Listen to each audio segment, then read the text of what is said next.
up, everybody? Welcome to Unlocking Kingdom Hearts, episode 3, a limited series podcast where we talk about everything we love and don't love about Kingdom Hearts. Today, we're here to talk about Kingdom Hearts 2.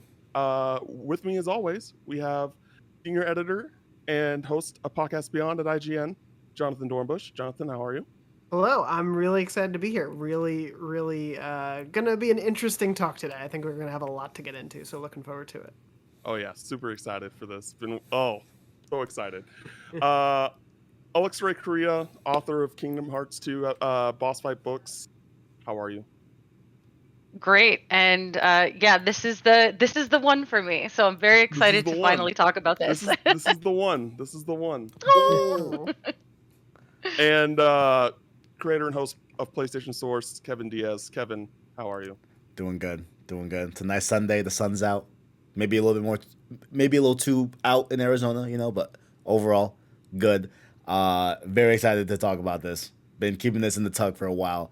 I've only kept like my thoughts so far, like surface level from when people like ask me about how I felt about the game and everything. So I'm happy to be able to get in this and get in the nitty gritty because there's definitely things that we gotta talk about for sure. Yeah, That was we've definitely talked very Yeah. minuscule things about your thoughts and because I had to talk to you about like, oh, you got to watch these cutscenes and like Yes. all that stuff. So so we're just gonna get right into it.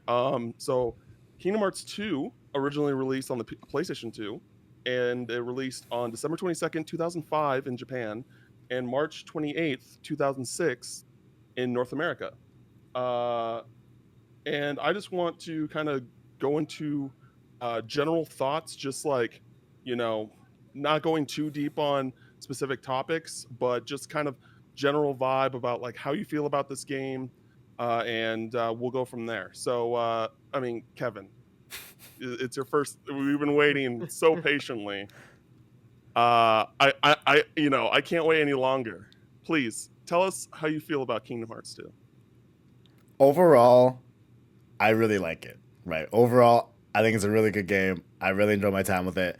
But that does not come like without its things that like I wasn't vibing with that much, things that like I didn't Sure. love overall. But if I could put it in a way, like the overall like vibe and attitude that I feel like Kingdom Hearts 2 brought to this franchise, just early on, like I'm very early in the franchise, but like I feel like it brought like a new refinement in a lot of different ways. From number one, its music is really good. Even though like the first game had really good music, but like they really stepped up with this game with the music in here. I love I think a lot of like really good writing in here as well.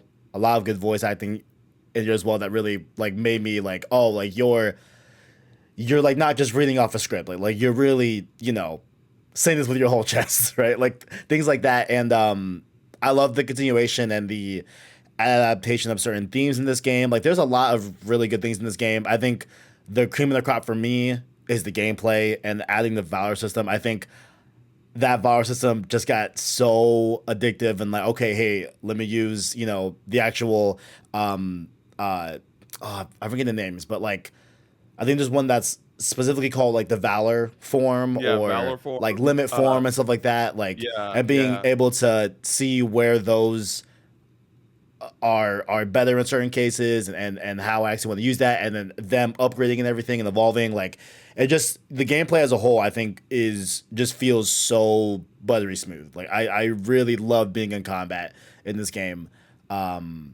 And like in a lot of ways, a lot more than the first game in like a lot of different ways. I just feel like they just really stepped up with this game overall. And like I think this is like a clear example of what I hear about Mass Effect 2, right? What I feel about Infamous 2, where like the sequel, when you have a sequel that really does respect what came before it and builds upon it and refines it, like this is a perfect example of that. So overall, like really high on Kingdom Hearts 2 for sure. Definitely high on it. Definitely enjoyed it. Yeah, we'll get into more specifics as we go, but I did not hate it. Definitely did not hate it. I would be like, yo, tell me why you hate this if you said that you hated it. So No, yeah, uh, yeah, go like, ahead. but I did say something on Gamescast where Joyclicks Gamescast where there were a lot of people that like were saying that like this is like a revolutionary, like life-changing game. Well, like I don't feel like my life has changed like drastically, right? Like I'm like Sure. it's like unfortunately not like a FF7 remake experience for me. Sure. Where like that shattered my whole life, you know what I'm saying? But Sure. I am very, very like glad I played this game. You know, I'm very glad like I decided, yo, I want to play through this series, and we got the Kingdom Hearts 2. So good stuff. Very, very good. Very good. Awesome. Jonathan, correct me if I'm wrong, but before a certain father and son came to town in 2018, Kingdom Hearts 2 was also your favorite game, or one of you, like at the very least, it's one of your favorite games. Yeah, it's always been sort of like in my top 5, I think. So Yeah. That ranking changes on a whim, given on Sure. what day I'm feeling. So talk to me tomorrow, and it'll be a different game. But no, it's always been a beloved one for me. So revisiting it and going back to it's hard for me. I think what's really interesting, and I we'll get into specifics, I think, especially with Kevin's experience, but and I'm sure Alexa and Cam, this was similar for you. Like it was all, I have so much love for it because of also the time and moment of experiencing this game. Sure. Like there was it's one of those things that I also feel is very different when you like binge watch a show versus watching it in real time. Like people who watched Lost in real time had a very different experience than people who watched Lost on Netflix. And I do feel like being in the moment when Kingdom Hearts 2 was coming out, like we're in full spoiler territory, right? Like I can just Yeah, go yeah, all yeah, in there sure. here. But even just like the minute of getting in there and being like, what is this opening, and wondering what it is, and those first several hours of not knowing, and that being so fresh and so new. I had a friend who took off school the day it came out, and I remember getting texts from him on the bus ride home because I wasn't allowed to look at my phone during the day, and it was just like a flood of texts of like, "Where's Sora? I don't understand what's happening. What's going on here? What's all this?" And it was just like, he spoiled it for me right then and there. But it was one of those things where it was like you get into it and there's such a mystery to it immediately, and to after all those years of waiting to get that was such a moment for me, that I think really imprinted this game in a specific way for me. But I think, to what Kevin was saying, like the way this game builds upon what the first did and really elevates all aspects of it, I think like across the board is just so well done, whether it comes from like combat updates and things. Like for me, it's a very specific thing, but when it first came out, I actually didn't love the change to magic, because in my brain, having a bar that was very specific and I knew how much like almost mathematically of magic I was working with, I really didn't like that as a kid. But like I've grown to appreciate a little bit more, and a little bit more of the fluidity of using everything in the system as I've gotten older, with the forms, with the magic, with the upgrades to just general combat and everything. I think the world choices are fantastic. I mean, of course, I'm sure we're going to spend at least a good 45 minutes on how wonderful Atlantica is. But no, so many of the levels are genuinely great, really like top tier Kingdom Hearts levels. And I think then you get into the story elements of it. I think so much of it still works. I think there are some things that for me also represent some of the stuff that I like at large have like nitpicks with when it comes to the franchise as a whole. As someone who loves so much of it, I see some of the like things that I don't love sort of like brewing into, but on the whole, going back to it was such a wonderful experience, and such a remembrance of why it's a high point for me. Alexa, not like you wrote a book or anything on Kingdom Hearts 2. What are Yeah. your general thoughts? Now I get to read the I book. feel- Now I get to Yes, read the now book. you'll understand- Now I get to you'll buy and understand read it. There we go. Most of what I'm talking. I'll Most, send you. yeah. Don't buy it. I'll send you a copy. But so for me, Kingdom Hearts 2 was when like the themes that we've sort of alluded to and discussed already sort of really made themselves known and really crystallized. And I just feel like, again, it has that the sequel syndrome where it just builds on the first game, and it's just better than the first game. I really felt the thing that struck me the most about Kingdom Hearts 2 when I played it for the first time was I went from being so deeply frustrated and angry and like pissed off, being like, I don't want to. It took me like 8 hours to get through the Roxas segment the first time because I didn't realize that one of the letters you had to deliver was to a seagull, and I also didn't realize that you could complete that segment.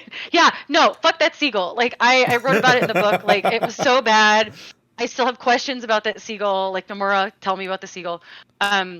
But also you could complete that segment without getting all the money, and your friends would just magically get it. So I was like obsessively trying to get all the money, and I went from being absolutely like I can't, like I don't know if I could deal with this, to oh okay, I think it's fine, to by the end of that game I was absolutely devastated, and I was just like, I've never turned on a game so fast. Like it was, I think, the most emotional, I think, of the series at large, even all the way up to Melody of Memory, the most recent one we have now. I think that it has the most large emotional moments, and the most large emotional moments that make you really like have to think about it for a second. And just this was also the game where the guardrails came off, where it really feels like Square Enix said, okay, Nomura, do whatever you want, and now we have nobodies and this and other things. So yeah.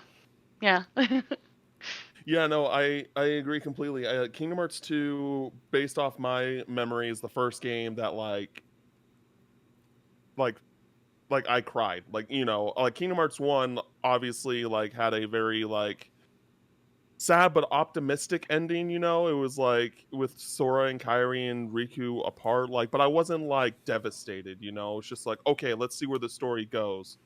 Um but there's so many moments in this game, just the way that it's it, and in some instances like the lack of information that we know, with that in mind, I'm still like, I was still just like gutted from like Mhm. so many moments, like Axel sacrificing himself for Sora, and like when Sora finally meets like gets to meet Riku again, God, and that moment.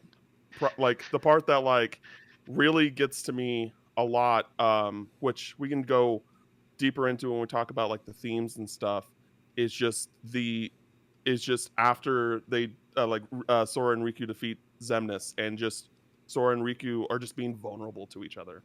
You know, they're just like that Yeah. vulnerable masculinity Mm. that they have, is just like so important, I think, to their friendship, and just I think in like how men and like male friends should just be towards one another in general, that I just wish we saw, like I saw like more of that. Yeah, it's just, it really just impacted me as a kid, um and I just think that like those, like learning, like, you know, because Kingdom Hearts, there is a level of like, you know, you got to work for it, and me being able to accomplish that as a kid, I think is really profound. Like, you know, it's not like it's just handed towards you, you have to work for it. And I think that's why it spoke so much to me as a kid, among like the many other positive things that we've said so far, like the combat, for example.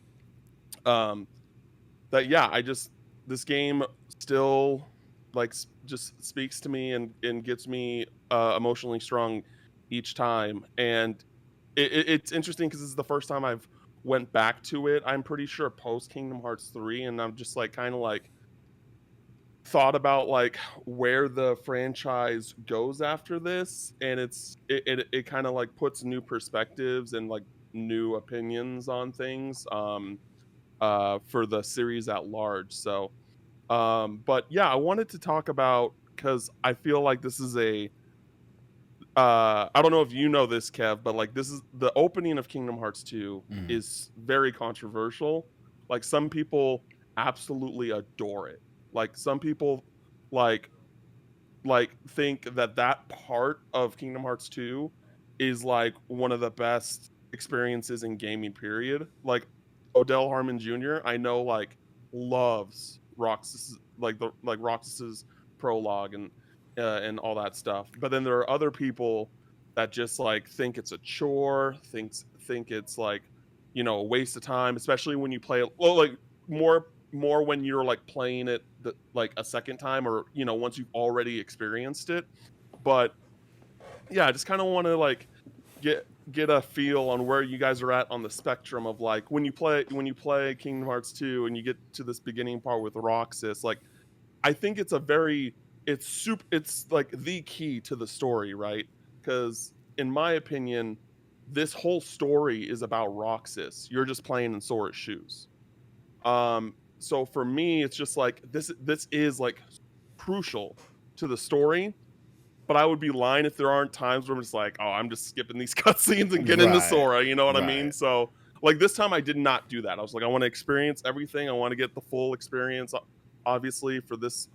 But you know, there are times where I'm like, all right, let's just get through these cutscenes and let's get to Sora because that's where we're like things like where I can start like evolving the combat and all that stuff. So, Jonathan, because you kind of touched upon it a little bit. What are your thoughts on that? Yeah, I mean, I speaking to what you were saying, I do think back when this came out, one of the things that I remember more than anything was not even my feeling about it, but just the general consensus of, man, that opening is horrible. How could they do that to us? And like there was this just general conversation about it that I remember feeling, and I never hated it to that extent. I think from minute one I was thrown the first time around, and I think it was a strange thing for me to go through as a kid because I'd never had that sort of experience of waiting for something like that. And then it's like, for 6 hours you got to hold off before you get to the story you think you're going to be playing. But I've really grown to appreciate it more over time, and especially like you were saying, kind of thinking about it in context of everything we get after, not just within 2 but in general. I'm really thankful for it, and I do think it's a really great move to take, and it's a move that you can't always make, but this is a situation where you do have the leeway to do that as a storyteller. I think like they had that opportunity, and had they done it in even Kingdom Hearts Chain of Memories to a certain extent of opening up something different with Sora, obviously you get the Riku path afterward, but I think this is such an anticipated sequel. People are invested enough that you can kind of play with expectations in a way, and so I really enjoy that from a like storytelling state, that they were able to do that, and I think in the long run that it pays off. I think originally I get everyone's frustration to a certain extent, but I do think the more I sit with it and the more that I've experienced it, the more I appreciate it. I'm with you. There are definitely parts of it where it feels a little bit superfluous and it's easy to move through, but I do like the sense of summertime ending, and that feeling I think is captured really beautifully and really well in that moment, and what that means as a child, but what that also means in life, and what that means in growing up, and what that means in the context of the story, I think is really, really well done the more that I've had time to reflect on it. Kevin. Yeah, I think a lot of it was, this probably like is the very like cliche, like obvious comparison, but like I think playing MGS2 kind of like, was like, hey, this is probably not the whole game, right? Like there's probably a point to it, and like I think what like kept me going was getting those breadcrumbs of like, oh, restoration at 12%, restoration at X%, right? And it's like, okay, there's more to this than just like Roxas and Hayner and like these cast of characters, like there is gonna be more to this that will pay off, and like them trying to figure out like why are all these pictures getting stolen and stuff like that, right? And them unraveling this, right? And I don't know, like I never felt like I hated it. Yeah, like maybe some of the mini games were annoying. It was annoying getting a 424 combo on the Grand Standard mini game and only getting 50 money for that. I will say that. Come on now. That's a flex. I think I killed it. I can't. I think I killed that. I wish I had a screenshot, but I don't. But it happens. You know what I'm saying? I swear it happens. But no. But like I definitely like when you go later on in the story and you see like, oh, what this version of Twilight Town like actually was, right? And like what its purpose was for. You know what I'm saying? Like I think that's more than the payoff, but I would say honestly, like one of the most like hype things I've experienced in Kingdom Hearts so far was when you finally get to awaken Sora, right? And like you get to, and you're like, oh, we're back, like our boy's back, baby. We're like, back, we're about to baby. we're back because we had the Riku chapter in Chain of Memories. So there was that, and then the first 6 hours of this game. You know what I'm saying? So Yeah.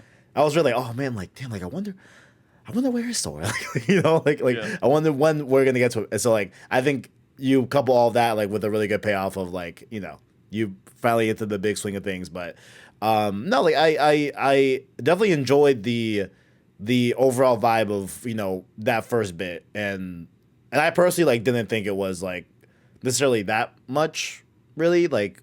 Just aside from like just some of the mini games that not really vibing with me overall, like, it doesn't bother me in the grand scheme of things. For sure. Yeah. Alexa. Well, I did write an entire chapter about this gameplay sequence in my book, so I'll try to sum that Please do. up. I feel like the way that I feel like if we had spent, let's say, in designing that sequence, if we had spent any less time with Roxas, like if the game had opened and he was like, all right, we got our money, we're getting on the train, and then Diz comes in and Axel comes in and they're like, oh, like actually you're Sora's nobody and you have to go do this, we wouldn't care. We would be like, oh, okay, like that kind of sucks, like weird. But I think by giving us just really just menial, like mediocre, actually quite boring, repetitive, obtuse tasks with this character, and then having that whole segment be drawn out so much where we're repeating his days, getting up with him every day, like having seeing his day play out, makes us it does two things. It makes us frustrated, and it makes us feel a lot how Roxas is feeling by the end of that segment, where he's like, I don't know who you are, Axel. I don't recognize you. What's going on with me? Calling his friends names. Like Roxas is starting to break down and realize that his reality is not what he thinks it is. And we're starting to think, okay, maybe this isn't what it thinks it is as well. So in game design terms, it's actually really quite masterful as getting us on the same emotional page as the person we're playing as.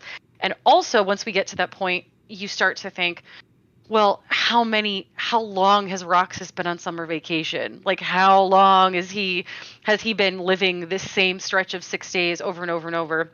And then, as you get longer in the game, you think, how long has Axel been trying to reach him? Like, how long have they been watching him and waiting? Like, how, hard has Namine been working? And it's like, not just him, it's all of these other characters and like the time and the labor that they've spent on it, much like the time and labor you've spent on this gameplay segment. So at the end, when that that famous line, looks like my summer vacation is over, it's really, you understand that, no matter what you did as Roxas and no matter what Roxas does there or moving forward, his life isn't his. Like, he doesn't get to call the shots. He doesn't have control over his destiny. He's a part of someone else. He's not autonomous. He doesn't get that. Which then when you see Sora release that single tear as he gets on the train to go away, is just like a gut punch, because you realize that no matter the effort he puts in, he's not going to get what he wants, which is to stay there with his friends. And you've already put in all that effort. So you, on, actual physical level, in terms of time invested and physical input, you've done the same thing that he's done. So I think it's a absolutely masterful piece of game design. Yeah, it makes a lot of sense. Because you're, you spend just enough time with Roxas to have like that emotional attachment to him, like where even though you do all these like tasks that like may or may not be fun to you, by the time you have to like go back into Sora and you switch us to Sora, you're like, wait, I don't want you to go. Like, why does it have to be this way? And you don't really know why until a little bit later, and it's just like, oh, like Roxas needed to so Sora could wake up, and like, that's just like how, that's exactly what you said, like that's just how it has to be. And it's kind of a tragic thing. And again, like I think that even though the beginning is like all these characters trying to make sure that Roxas like is safe and like in a place where, when the time's right, he can go wake up Sora, like I still think that the events following that still revolve around Roxas. Like I know that Sora is the main character, but there are the, like the organization keeps calling Sora Roxas, and he's like, "Who's Roxas? I don't know what that like." Any like this, and it's not even like, it doesn't even feel like manipulation really to Sora. It's just like, no, that's just how they see him, and like, and there's just stuff that and it just makes it puts us into a new perspective.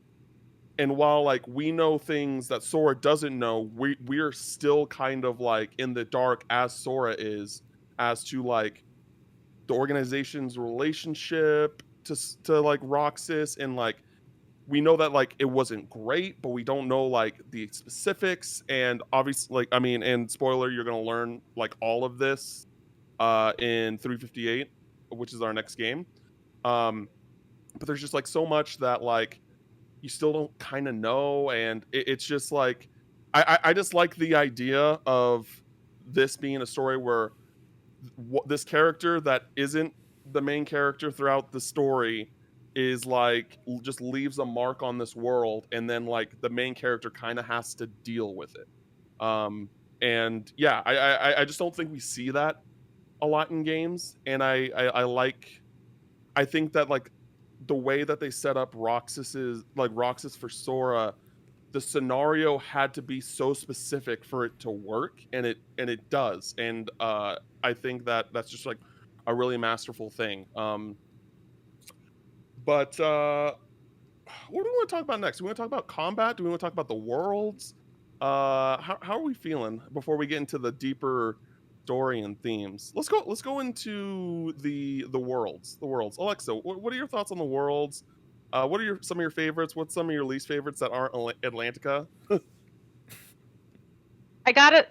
Why? I just got it. I want to know why. I don't know if Nomura has ever answered that question, but I really like to know why we got Atlantica with nothing going on Hey, in this game. I'm gonna say it right now. I'm not necessarily complaining about that. Yeah, I'm gonna say it right now. I'm gonna throw it out I'll there. take Kingdom Hearts 2 Atlantica over Kingdom Facts. Hearts 1 Atlantica. I'm gonna throw it out there. I don't like. I felt like I showed up, noticed that there was nothing going on, and noped right out. I was like, wasting my time. You don't need me here. I feel like Kingdom Hearts 2 has the best, most varied, and also I think maybe the most. I might not be correct on that. World selection, and also like the most varied. You have Mulan, which Over the Moon About. Thought that was brilliant. So good.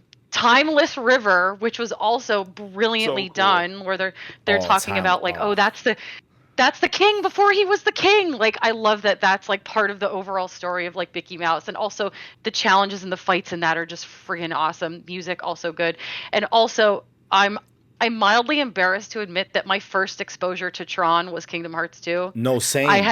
Mine too. I had no. Okay, now I feel so much better. Yeah, Holy shit. Yeah.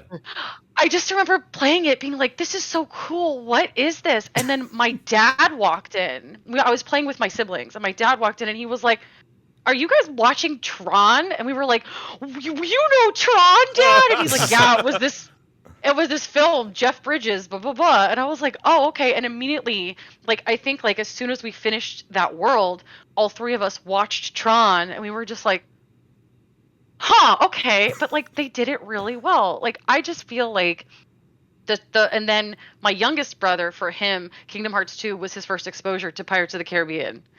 So we had that dual thing. But I just think that whole, like, the choices and then the way that they had all of those play out, I thought was really well. And I feel like maybe with the exception of Dream Drop Distance, even though I hated that game, we can talk about that later, but maybe with the exception of that game, I think the world selection and the way it's done is the best in Kingdom Hearts 2. Yeah, I mean, there's. I think for me, there's standouts. Like, I think Timeless River is such. I just love that because like they went so as far as like even having the audio be like mono, right? And like I love that. Like, yo, if we're gonna do this, yeah, the whole thing is black and white. Yeah, the whole thing is like we're gonna double down on the style of it, and I love that. And I think the closest thing that like comes to that, as far as I'm aware, maybe there's other like examples aside from like Sora, you know, having his fit change from like Halloween Town, etc., and like, you know, as it goes on. But I love that they went so much as far as like even in the menu, like even in the UI that changes with it. Like that's those small things I think just go a long way to like making you feel like yeah, we're in Beast Castle or we're, you know, in Port Royale with seeing the only one that's like maybe like I wasn't supposed to be like necessarily like thinking it was funny, but seeing like Sora's character model next to Johnny Depp, like I just thought that was just like it'll never get old. I'm like, this is the funniest thing ever. Like, so also Just you wait. shout out to Port Royale. I'm so excited. I really because there's a lot of them that were like, hey, hope to see you again, right? And like we do go back to them later on in the game, right? But I hope that we see him again more. Like I really we, you know, don't end their arcs here with this. But I think one of the biggest things I'll say about, you know, going from world to world is like even when we have recurring worlds like Hollow Bastion, right? Like Halloween Town, right? Agrabah as well. Like they were able to do such a good job at like making it feel familiar. Like yeah, like we've been here before, and even well, that's not our point. But like we've been here before, but I feel like they did a lot to change the layout and the circumstances that you were doing in said world that we saw in the first game. I think that they did a really good job at like making it still feel fresh, even though you were in the same world, right? And then oh man, there was one more thing. Oh, when they had things of like Simba recognizing Sora, even though we didn't have a Lion King world, like yeah, because you were a summon, and like I'm like, oh, that's yeah, like you, like I just love so far that like they care about like they like are going that deep and like no, like of course Sora's gonna remember Simba because he was a summon, you know what I'm saying? I like stuff like that. I just love the detail that was in all these worlds as you were going through. I just thought that was like really well done, for sure.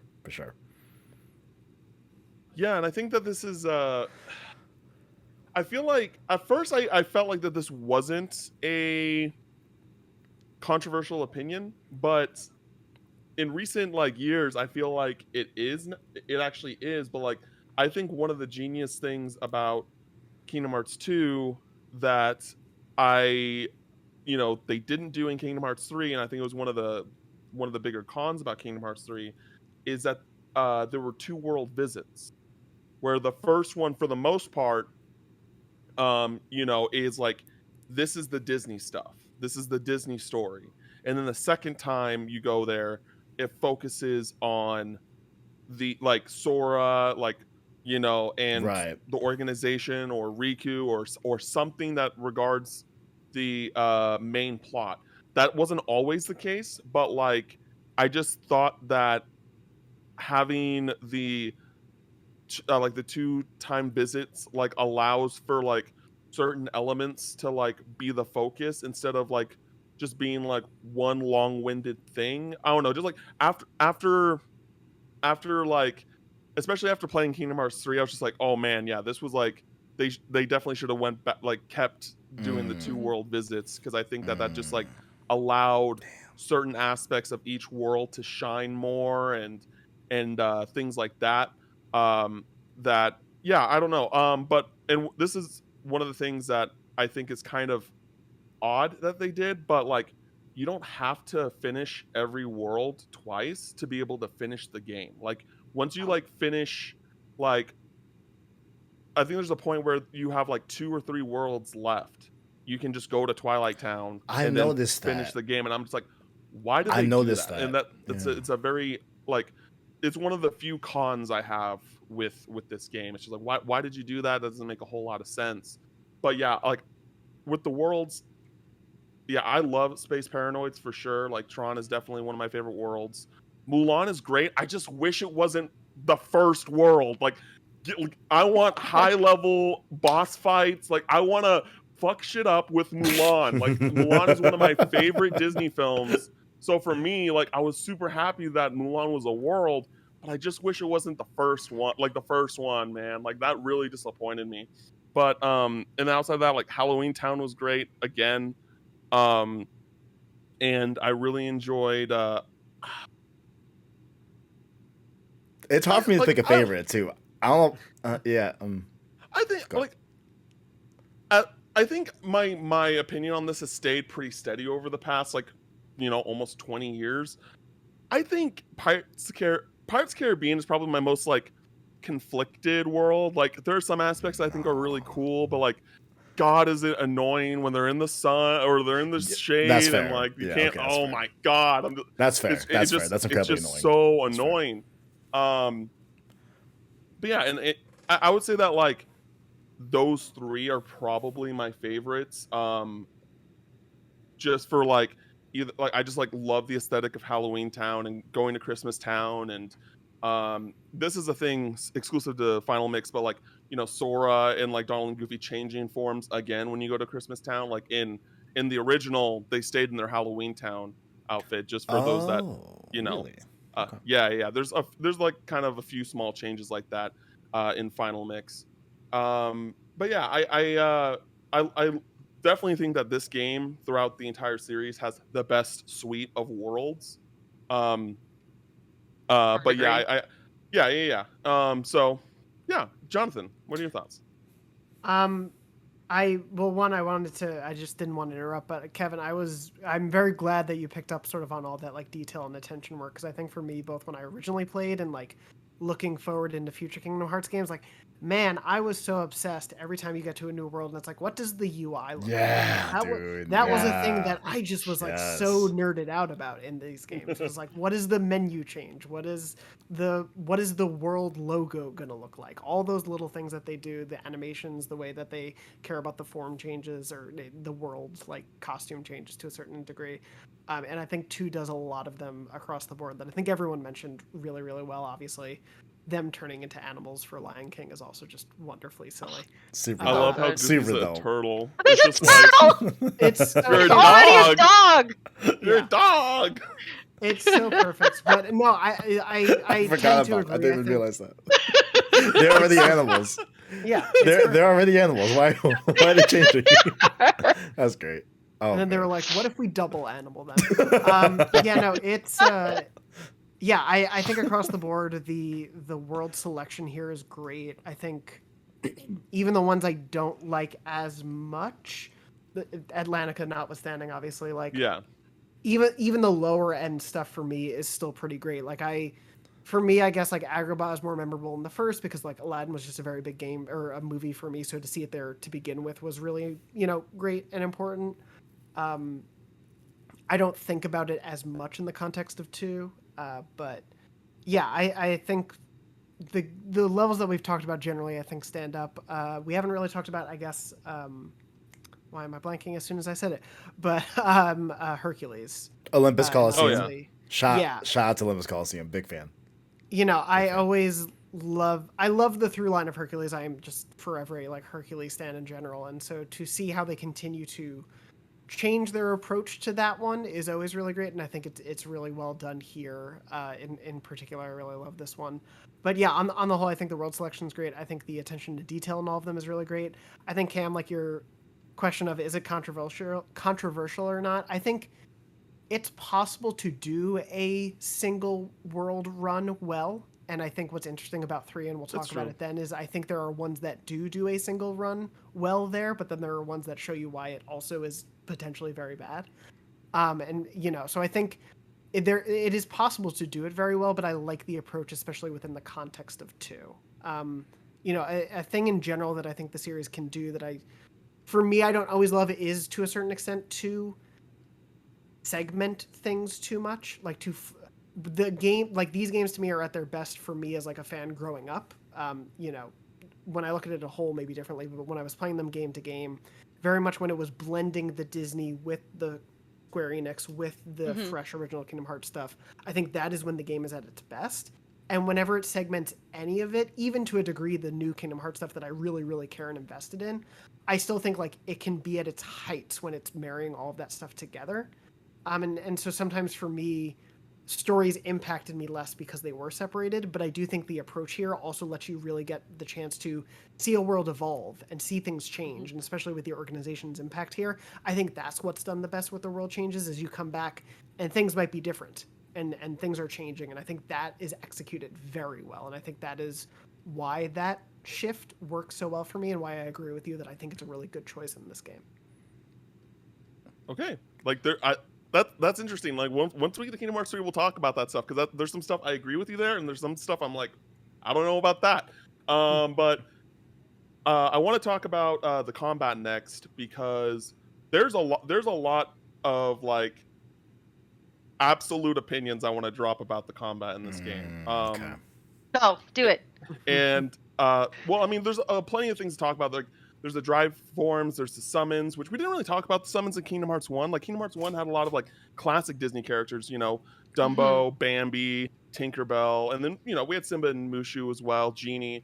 And this one we had a smaller list, and we had Chicken Little, which is amazing. Chicken Little is a good movie, like straight up. I like weird. Chicken Little. I like Chicken Little. It's a very like of the moment choice. I didn't Oh, realize. it definitely is. It definitely is. And we had Genie, Peter Pan, which that was the one world that I really wish returned in Kingdom Hearts 2. I just want to say, like, I really wish we went to Neverland or whatever. Because in Kingdom Hearts 1, at least when I first played it, and I still I'd probably say Halloween Town now as I've gotten older, but like I just love Peter Pan growing up. You know, obviously there's some racial stuff that is native racial stuff that is not cool in that movie, but not outside of that, like I really love Peter Pan. I think it's a really funny movie. And I just like, I don't know, I just really resonated with that movie growing up, that I really wanted Peter Pan to return. And then I was like, oh, okay, well, at least he's a summon, but then he's like the worst summon in the game, at least in my opinion. Like I think he's like not that good. But and then we got Stitch, which is so good, and we have Perfect. and we have Genie again, and then we have and then here are the two things I want to talk about before I lay down some absolute truths in my opinion. Let's talk about the limits. Let's talk about the limits first, and how you have these abilities where you basically do these giant team up attacks with the Disney characters that you're with. I mean, you do it with Donald and Goofy as well, but I think the cool, like the ones that people get hyped for, is when you have the ones with the Disney characters, like with Mulan, The Mulan where like was you have hard. Mushu shoot down the fireballs, Fire. which is so cool. Fire. And you know, and like the stuff with Aladdin, where you just like the Flash just like goes across the screen and just like cuts everyone up, and just like I love how they were able to like find something that like makes sense for that character, and like based off their background or their personality, to add like something more than just like, oh yeah, you're just like cool, you have this Disney character in your party, but that's kind of it. And it's like, okay, well, what differentiates that from like Donald and Goofy, when I know that Donald is going to be able to heal me, and like Goofy is like going to be like kind of like my tank. So like, yeah, I kind of want to know what are some of your guys' like favorite like limits in the game. The Mulan one, it trumps all. That's facts. It's really That's good. It's the facts. best one. Real good. The That's best big one. facts. That's big facts. Big facts. It's gotta be the one with Mushu and Mulan. But I have a thing where this might be. There are two things that I did not use at all during my playthrough. Things that like I just didn't feel like I was ever in a situation where like I really needed it, because Sure. I feel like I was so good with the combat and the Valor system that like am just going to a form and using the limits of my party, right? I felt all good with those three, but I never used Ether because of the MP changes of MP just kind of just gradually I just knew it was filling over time. So okay, cool. I'll just wait for that. And I never felt like I was in a spot where I needed it. I actually went to normal for this game. I didn't play easy. I think I played Kingdom Hearts 1 easy, but I was like, I think you can do normal, like it's fine. And also, when I'm devastated now, just hearing this, I didn't use summons at all. Like, I just felt like I was never in a spot where I needed it. So, like, that quick glimpse of, like, seeing Stitch, I didn't realize that he was a summon until this right here. When You know what I'm got, saying? when you got the charm pickups, you didn't realize like, Bro, oh, you I can don't. summon this Well, character. I did like see them being added, but like I never like remember to use it or never felt like I really No, needed it. You know what I'm that, saying? Like that's where I was at. that So is like, fair. yeah. So I don't want to say like, I don't want to. I'm gonna blame it on me. Like it's definitely a me thing. Just something that like I just didn't utilize. Like it was clearly a part of my tool set I could have easily used.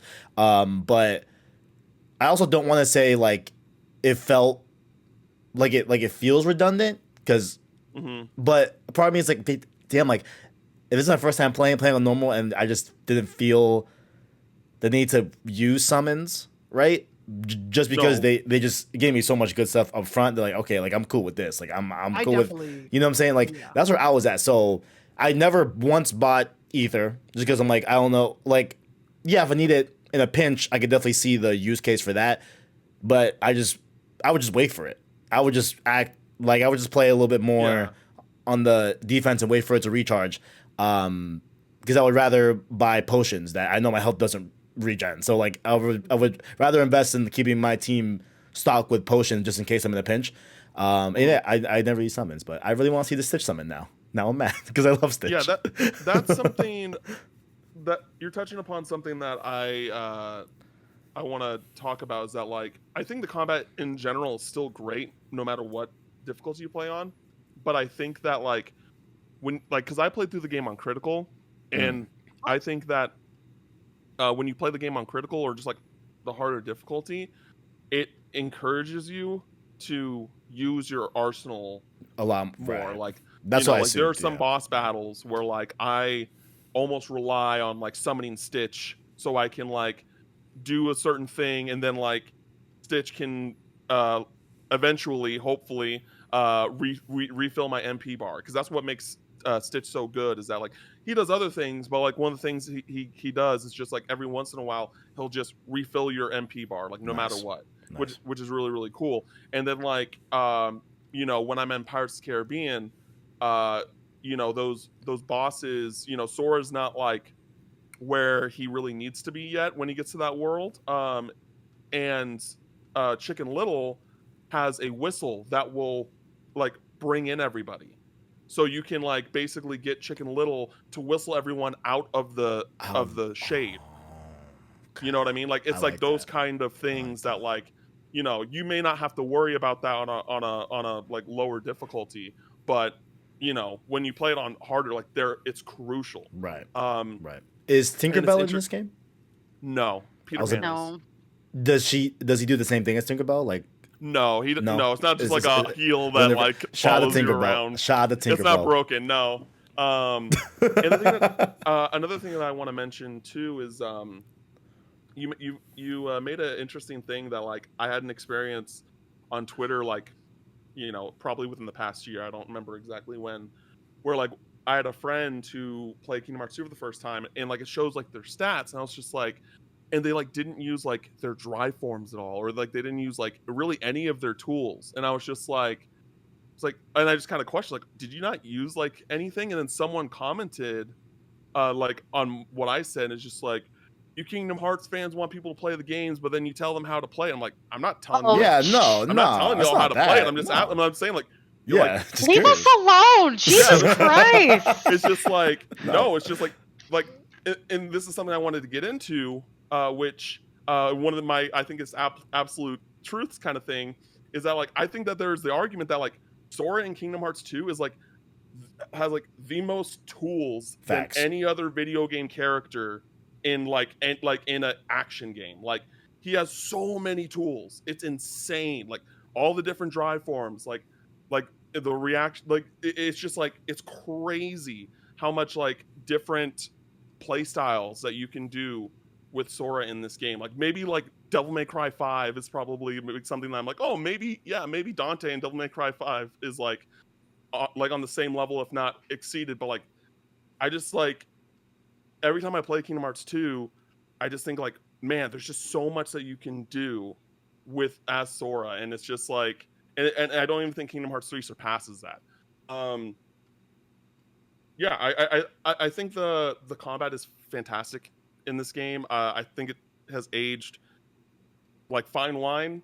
I just always have fun playing this, playing the combat, and one of the things that I want to get into is the boss battles in this game. The boss battles in this game, I think, is like the best suite of bosses in any video game. Very Like, fun. there's just so much variety, and everything, like each boss fight like feels kind of like original. Like, it's just like, this is such a weird boss fight, but it's cool because it's different. Like when you're trying to like knock down the break the cornerstone of light, you know, by the river, and like that's just like kind of like a boss fight. And just like the amount of variety that there is with the boss fights is insane. And then you get into like the organization boss fights, and those are like really challenging and fun and different because they all have like a special weapon. And then you get to the data battles and Lingering Will, and like it's just incredible. Alexa, what are your thoughts on the boss fights? I actually really want to. You reminded me. I wanted to know what Kevin thought of the differentiations between the organization members and how they fight. What did Ooh, you think of that yeah. whole setup? Those were the logos, right? The not logos, but like it was like the symbol that would appear sometimes in the world, and you would go into. I think that's God. No, those are the data battles. Those are the Those are data different. That's the data battles, but like the different members of Organization 13, because a lot of people, or at least what I have heard, a lot of people say like, oh, like they just added a bunch of rando characters to like fill space and just differentiate combat encounters. But what do you think? Yeah, I think. Are you maybe talking about like towards the end when you're making your way towards the end of the game with Riku, and you have those like doorways in that one room? Is that kind of what you're talking about? Okay. No, It's fine. It's fine. I'm I'm confused too. Yeah, I'm kinda okay, confused here- yeah, too, here so you I'm just like, we'll go back because I do want to ask you what you Okay. thought of like the villains and Organization in 13 and stuff. But I agree with you that I think, especially within the now that we've gotten 3, I think of all of the games, I think 2 has the better designed boss battles. And I think that what you were saying about tools, I think that it feels to me very much like they designed like it feels like the tools that you were given and then the challenges that you were faced were like perfectly designed together. Like there was not like the encounters team and the systems team, like those two teams were working together very, very closely. And you can tell in that, like you were just describing with like Chicken Little, for example, everything in your arsenal is sort of tailored to get you out of different situations, and all those situations use something you have in some way. I feel that way about the world encounters more so than I feel about fighting the organization. I feel like fighting the organization members and having a world encounter are very different. For me, I think one of my favorite set of boss battles is, again, Timeless River. Like you have the building and like the cars and stuff, and I just think that's my favorite. I just think that is so unique, and we haven't seen anything like that in a Kingdom Hearts game since, really. Jonathan, what are your thoughts? Yeah, I mean, the Timeless River fights are definitely, I think, a high point. For me, now I'm thinking of things in dichotomy just because that's what we were all talking about. So I guess, sorry, Alexa, if I also indirectly answered that question. But I think for It's me, fine. no, I think for me, one of the things that I remember from the first time playing and also really enjoying, revisiting it both throughout the years and more recently is the concept of fighting the organization members and their different attack suites. Like I can see the argument, I guess, that it's like, oh, you just threw different human level characters in to fight against to help pad things out if someone wants to make that argument. But I think the fights end up being really varied and really interesting based on their skill sets in such a dynamic, cool boss rush way. I mean, even something with Chain of Memories, just seeing the way the different organization members were to then actually fight them in the, like a pure Kingdom Hearts action context in this game, and obviously different members and whatnot. But especially as you get toward the end of the game, I think those boss fights are so incredibly like testing of your skill and really, speaking to Cam, what you were saying about the idea that you have so many tools in your arsenal, you do need to use specific tools against specific ones. And I do think that is an essential thing that those fights teach you. I think, Kevin, you're not crazy. I don't really use summons much in 2 compared to 1. What like in Okay. 1, summons were just like my bread and butter. I use them constantly, but here never really did and never really have. I also think I use forms and limit stuff more than I do magic in 2 versus magic in 1, for sure as well. But I do think there are cases where they come in handy extremely well and that you do need to use them. I think a boss fight that always stands out to me, though, that we haven't talked about is the Lion King one as well. Just the sort of like Shadow of the Colossus-esque scope of that fight is, I think, a really, really great accomplishment for these types of games. And again, another example of every world feels a little bit different in those boss fights, and it keeps that creativity level up throughout the game in really interesting ways. I agree. Yeah. And I think especially in the Lion King boss fight, but just across the game as a whole, which is honestly one of my favorite mechanics in video games, is the reaction commands.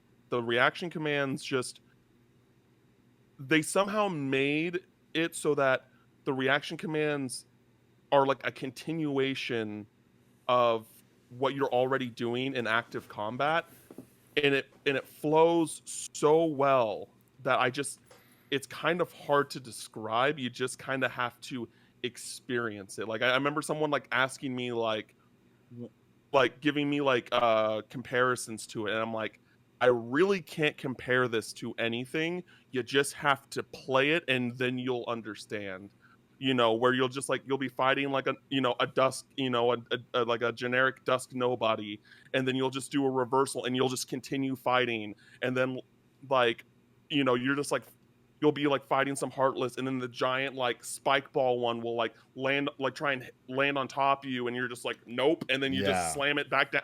Just the way that the combat flows with the reaction commands is just the most satisfying combat that I've experienced in games because of it. It's just, but then you also like get those really cool set pieces that like feel more rewarding than just like a quick time event. Exactly. Because it's because you're still like in active combat, and it doesn't like cut to a cut scene and then you're doing a reaction command. It's like, no, you're like doing stuff and then it pops up and then you do it, and it goes like that. It like the way it progresses is just, it's a different way than other action games, like with, because I guess like the most comparable thing that it could be compared to in some instances is a QTE, but I still don't think that is correct or like does the mechanic justice. Like when you fight Zaldin and you learn to jump, and that is like one of the things that you can do if you block one of his attacks.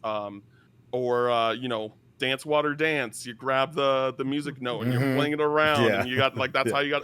It's just so satisfying. I can't get over it. I just love it so much. Does anyone else have anything to gush about reaction commands? Any like moments? Oh, I mean, of course we got to talk about one of the greatest moments in video games, where Sora and Riku are just deflecting all the lasers. Oh my god! Literally just losing my mind to this day. I was going crazy. Still to the dude. Still to this day, wild. When I do that boss fight, which I think is one of the best final bosses in video games, and you're like deflecting all the things. Every time I'm just like, man, this game is so fucking cool. That's all I can think about. This game is something else. It's great.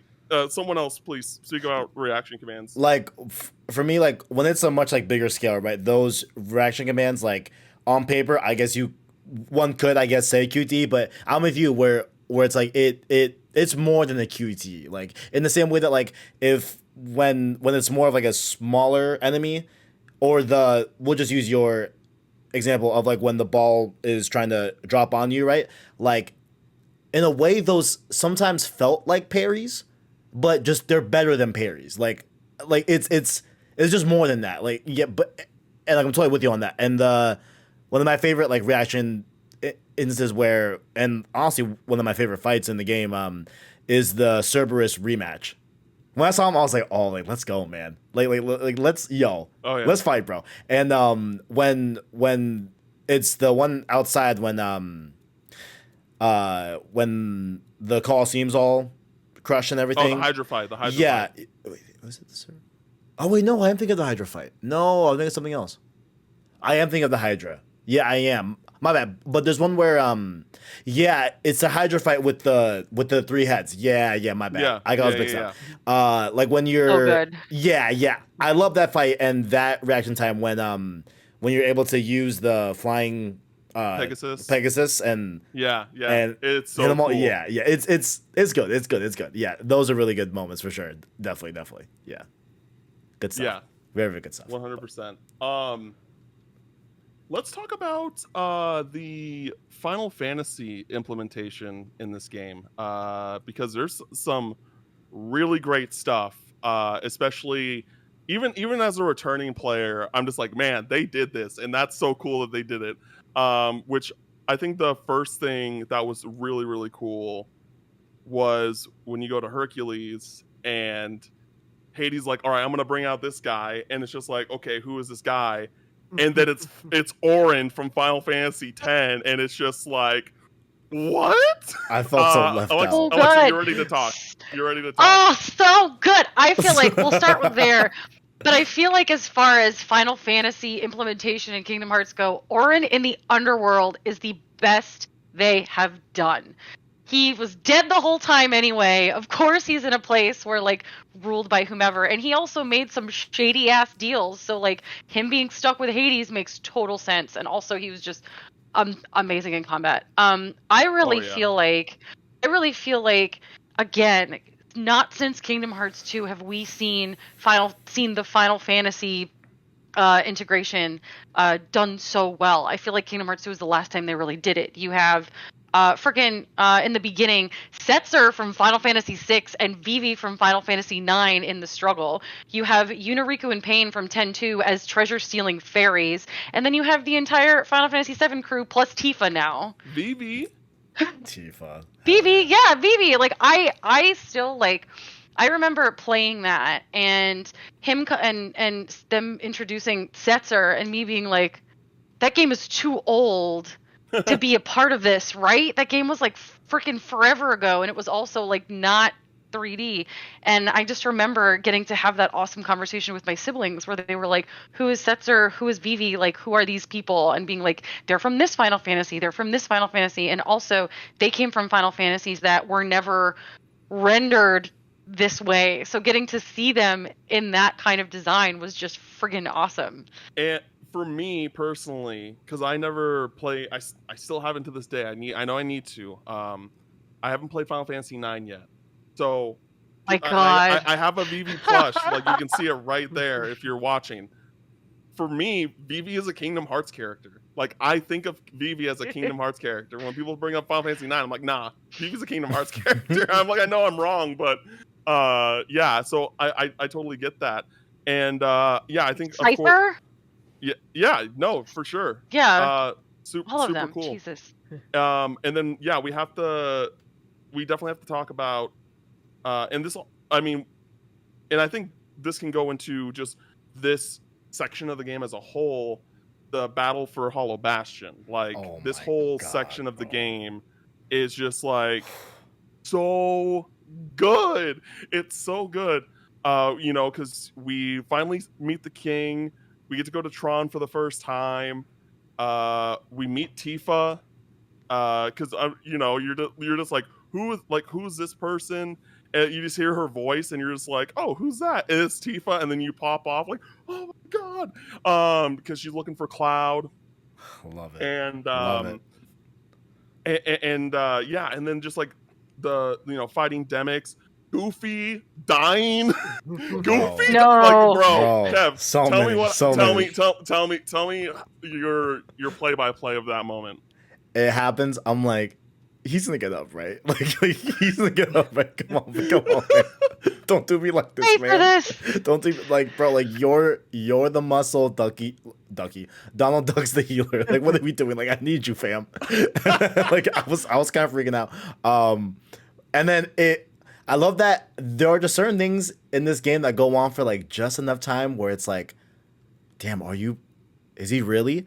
In the same vein of like when you're doing the back to back with Riku and you're guarding all these shots at the very end of the game, whatever, it goes on for just a little bit where it's like, holy shit, how long is it gonna go for? Like, you know, I just love that this game like is very aware of like we're gonna let you think something just a little bit longer than what you think we might be letting you think of something. So yeah, I was really happy to see Goofy, man, because that's a good like I felt maybe like 15 minutes.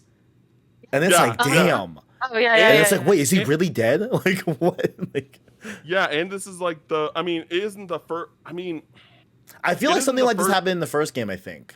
well, yeah, Wasn't there a did- yeah, cop-out? exactly. Yeah. Like it's Yeah. when Donald and Goofy went with Riku when Riku Yeah. got the Right. Keyblade from Sora, and this feels like similar, but also like different at the same time, where you're by yourself, or you think you're by yourself, and then what happens? Fucking Final Fantasy team up time. Yuffie comes in, Tifa comes in, Leon comes in, and then Cloud at the end. Oh my Bro, god, and dude, I this was like crying. the entrance with Cloud was it still is so cool where he just slams the sword on the ground. It's just like, oh my. And then I don't know if you know this, but if you are like in that section of the gauntlet long enough, Cloud actually uses his limit break. He actually goes off and does limit. It's crazy, dog. He just goes off. But yeah, that moment is just Man. so cool. It's just another one of the incredible moments as to why this game is like this game is so special, and it just respects all of its properties, the everything that it plays with so well, except for Atlantica, but that's okay. From I mean, it And, respects the properties, but I feel like this also happened before Disney started getting really precious with its IP yeah. and before things started getting way less fun and they started getting more restrictive. Like, I don't, and you can kind of see it, Kevin, as you play through later games, you'll kind of see that something is changing in the way that they present worlds and they present characters. But Interesting, I think Kingdom Hearts 2 got in, like they would never kill Goofy ever again, but Kingdom Hearts 2 got in right before something Yeah. changed with the way they handle IP. I see. Yeah, they I see. went all out. They went all out on this one for sure. And Yeah, I definitely want to hear Jonathan, but Cloud telling Sora like, listen, if you see Sephiroth, like you have to let me know. And then like Cloud describing Sephiroth as like the worst parts of him was like, oh my god, dude. I was like, oh man, I was really I was like, oh man. But yeah, that was fantastic. But also like I did feel a bit of FOMO. Like, man, like this I forgot his name, the one that's in the underworld and the fairies and everything. Like I assumed they were Final Fantasy characters. Yeah. I just never I'm like I only played 7 to 15. You know what I'm saying? Like I'm definitely new to that. So I was like, oh, like I wish I do like someday want to go back, like knowing all that, knowing all the IP and like going through it again, and being able to connect on that level. But yeah, like it definitely felt FOMO in that way too, of like not knowing those other Final Fantasy characters. But it's good to see my boy Cloud and Tifa, and I love that Tifa's looking for Cloud too. Like I love it. And of course, we have to talk about the 1,000 Heartless battle, which was like at the time was incredibly impressive. It was very much of a Square Enix trying to be like, hey, this is us like trying to sap everything that we can out of this PS2. Shout out to the PS2. Shout out. Yeah, and what a cool moment of just Sora being by himself and taking on all these Heartless, and it's just one of those things like it doesn't hit as hard now because it kind of was a you have to be there kind of moment, but there is still like a sense of like, wow, there's like, oh, I'm fighting 1,000 Heartless by myself with Sora. I definitely had that where I think Christian had told me, like, oh, in Kingdom Hearts 2, there's this thing called like the 1,000 Heart, like the Battle of 1,000 Heartless, out of that, whatever. And like at some when we get into it, I'm like, oh, okay, this is it. I'm like, damn, like the PS2 was able to render all this. I'm pretty shocked, right? But when the counter got to like 280, I was expecting like, okay, like what? Like you're gonna tip me the 500, then there's gonna be some cutscene that does the rest or something like that, you know? But it was when I got to 280, I like had that first thought, and then I got to 500. I'm like, oh no, I think they really want me to kill 1,000 right now. And it's like, oh, I bet. Like, let's do it. I'm like, okay, let's go. So yeah, and then I forgot the reaction. Oh man, where Sora does the swings. Oh, Rising Sun. Rising Sun. Yeah, shout out to that. But yeah, a lot. Yeah, that was a great moment too, where another one of those things that this game had, where it's like, oh, we're gonna, like I just like had like I wasn't expecting them to give me this assignment necessarily. You know what I'm saying? And they're like, no, this is it. You definitely got to do this. Yes, Yeah, and Sora's tired in that next cutscene. Heck He's yeah, like, man. "Oh, I'm wise." Shoot, man. That's what I'm saying. Yeah. What? Okay, I'm trying to think about what else we want to talk about now. Before we wrap, we should definitely discuss Xemnas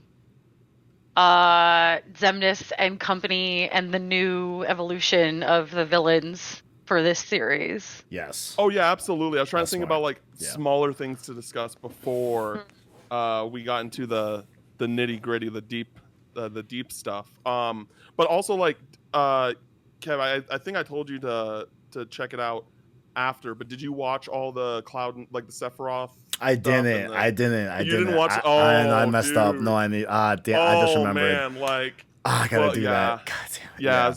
I'll do it. I'll do it. Yeah, it's worth like for those like listening at home, then sorry, you're gonna like you're not. It's okay. You're still gonna. You're gonna. You see can the say action. yeah. Say it. Yeah, say it. Yeah. Cool, So cool, basically, cool. like one of the post game. Well, for the original Kingdom Hearts 2, this was the post game fight where you had to fight Sephiroth. In Final Mix, they added the data battles and the Lingering Will, which we'll talk about a little bit more later.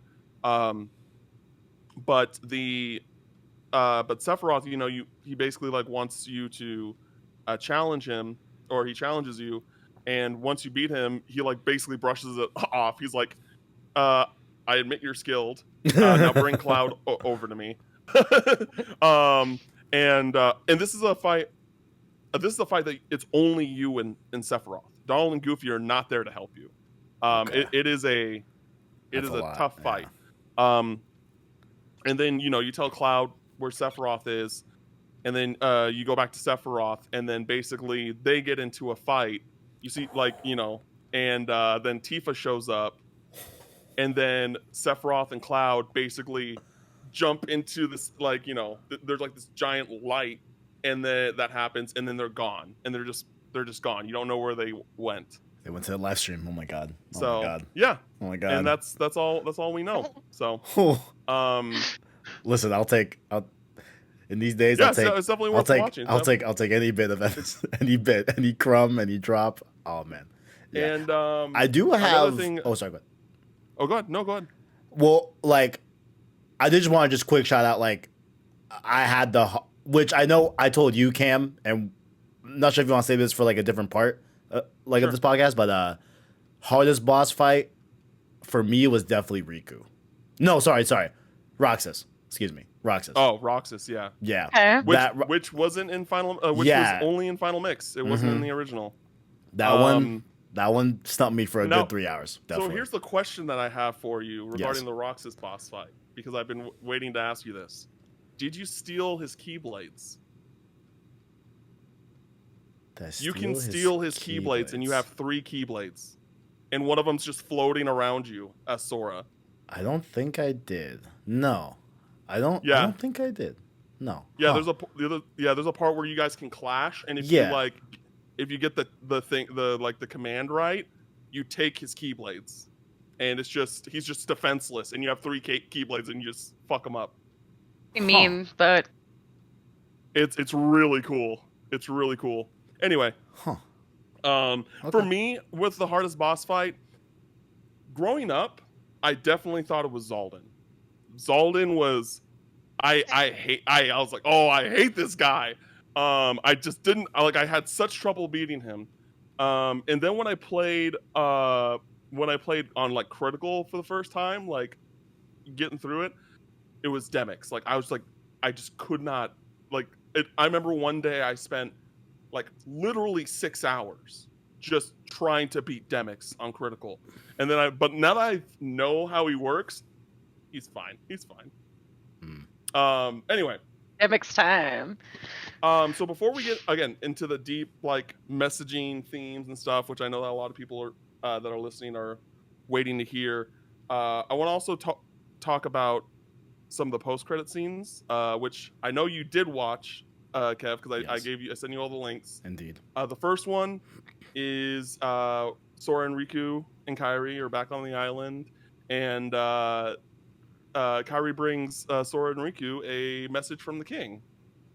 Kev, you got any theories on what that message might be? I mean, my initial thought was, man, if this is all you guys had until Kingdom Hearts 3, oh man. Yeah, but also we did. Oh, is that Kind of. real? Yeah, that's about right. Kind of. Oh, We man. didn't, but we did. You'll understand. Okay, You'll understand. Okay. Yeah, I mean, what do I think it says? I don't know. I mean, we did get to see Mickey's Kingdom. I forgot what's called. Disney what would you Castle. call it? Disney Castle. Yeah. So I'm I thinking love like, Disney Castle, by the way. Like, Yeah, I I wish thought- there was more Yeah. to Disney Castle. I wish we went back there. Like again during the game too. But I'm thinking like, okay, did something else happen in the castle? That's gonna be my thought right now. But yeah, I don't know what he could be writing them for, you know, and I don't think it's like a hey, thanks, like, you know what I'm saying? Like I assume there's some sort of like requests, right? But yeah. So that definitely so? I wrote down. Yeah, that is on the same level of like thanking Naminé, right? Where I love we kind of get a little bit of that where like Sora was like, I think he was talking to Riku where he's like, I wanted to thank Naminé, but like I don't know if he says I'm not sure why. I think that was it. I think that was something.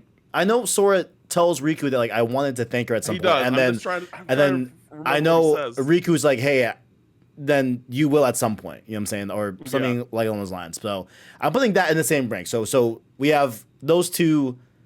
I'm gonna call them like golden threads. Like, okay, we have a thank Naminé thing that we definitely gotta tie up fully, and then there's this letter that.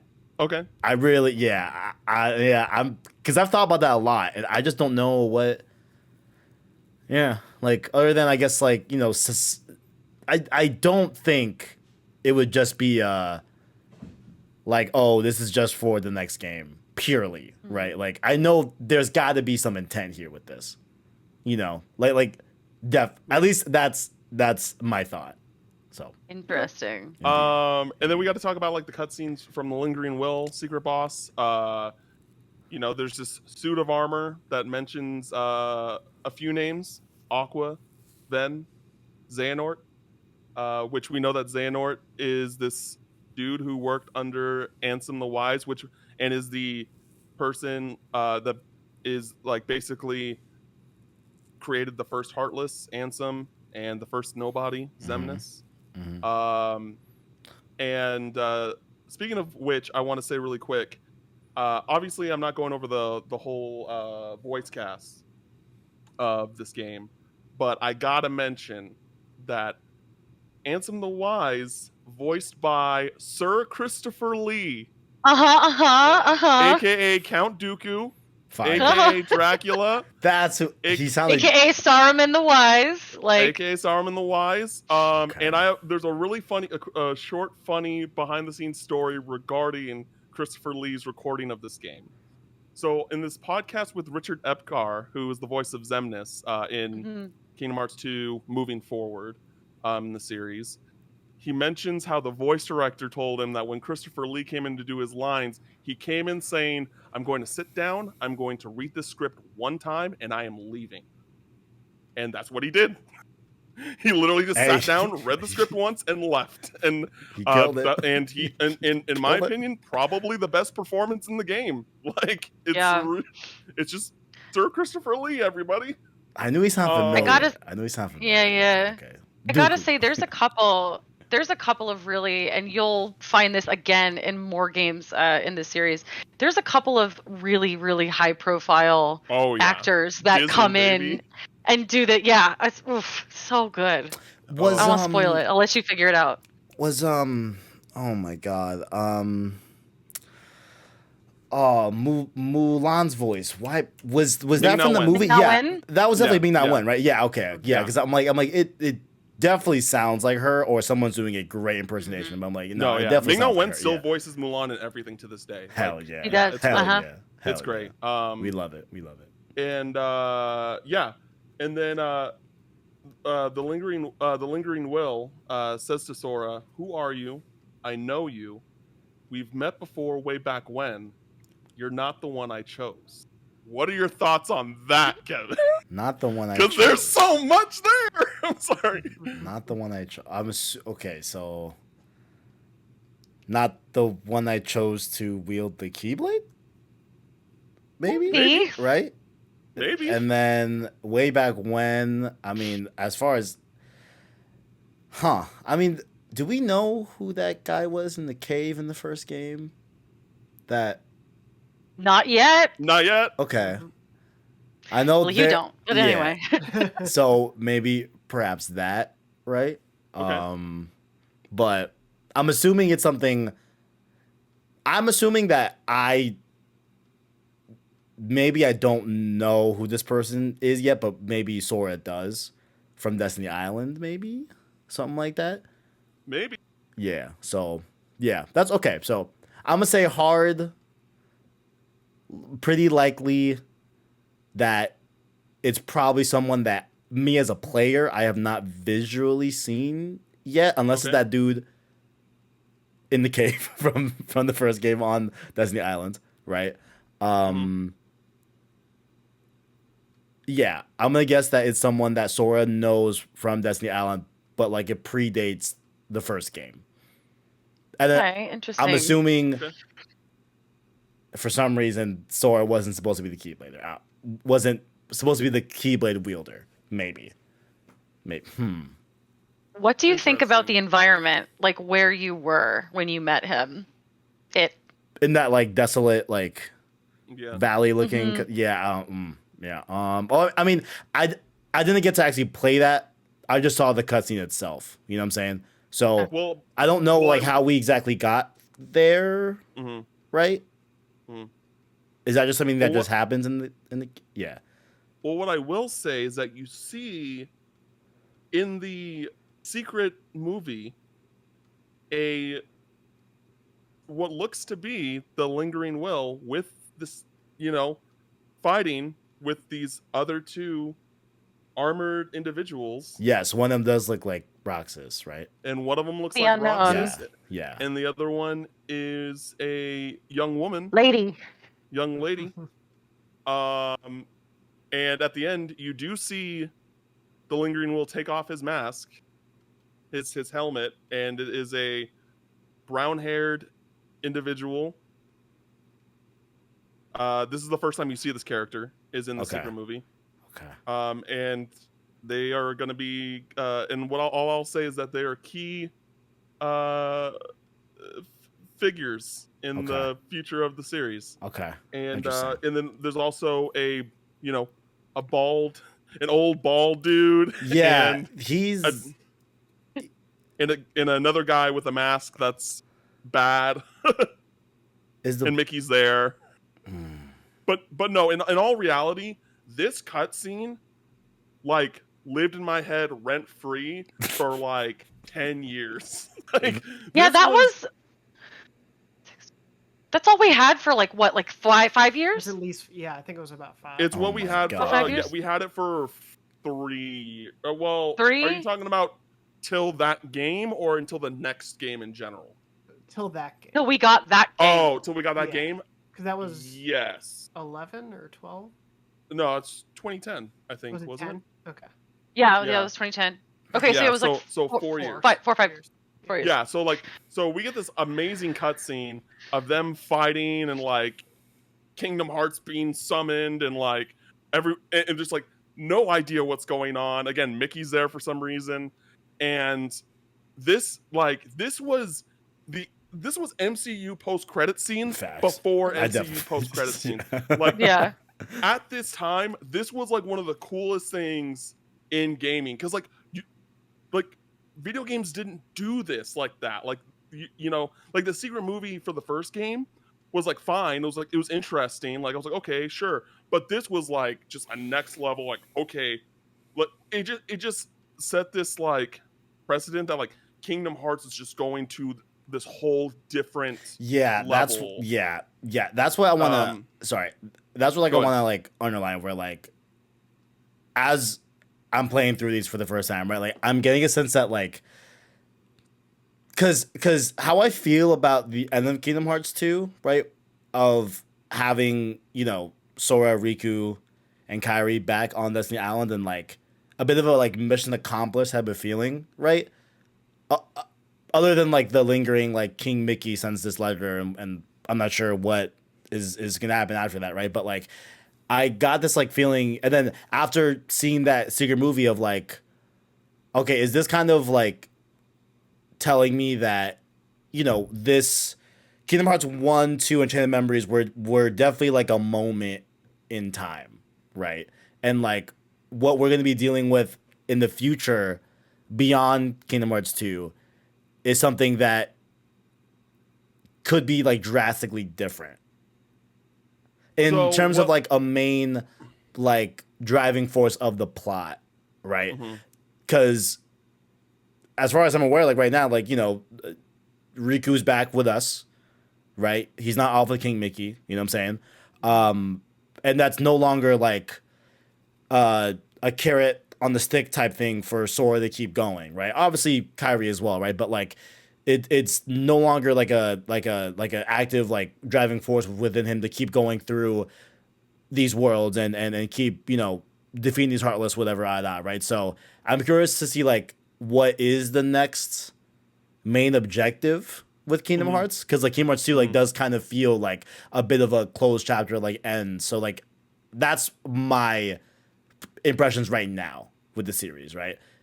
And so I'm just curious, like, am I gonna like feel a yearning when Kingdom Hearts was just this versus what I think it could become, which it could be drastically different. I don't know. Maybe it's not. I don't know. You know what I'm saying? Like that's kind of where I'm at. Like I feel like I'm on the edge of like a different phase of Kingdom Hearts.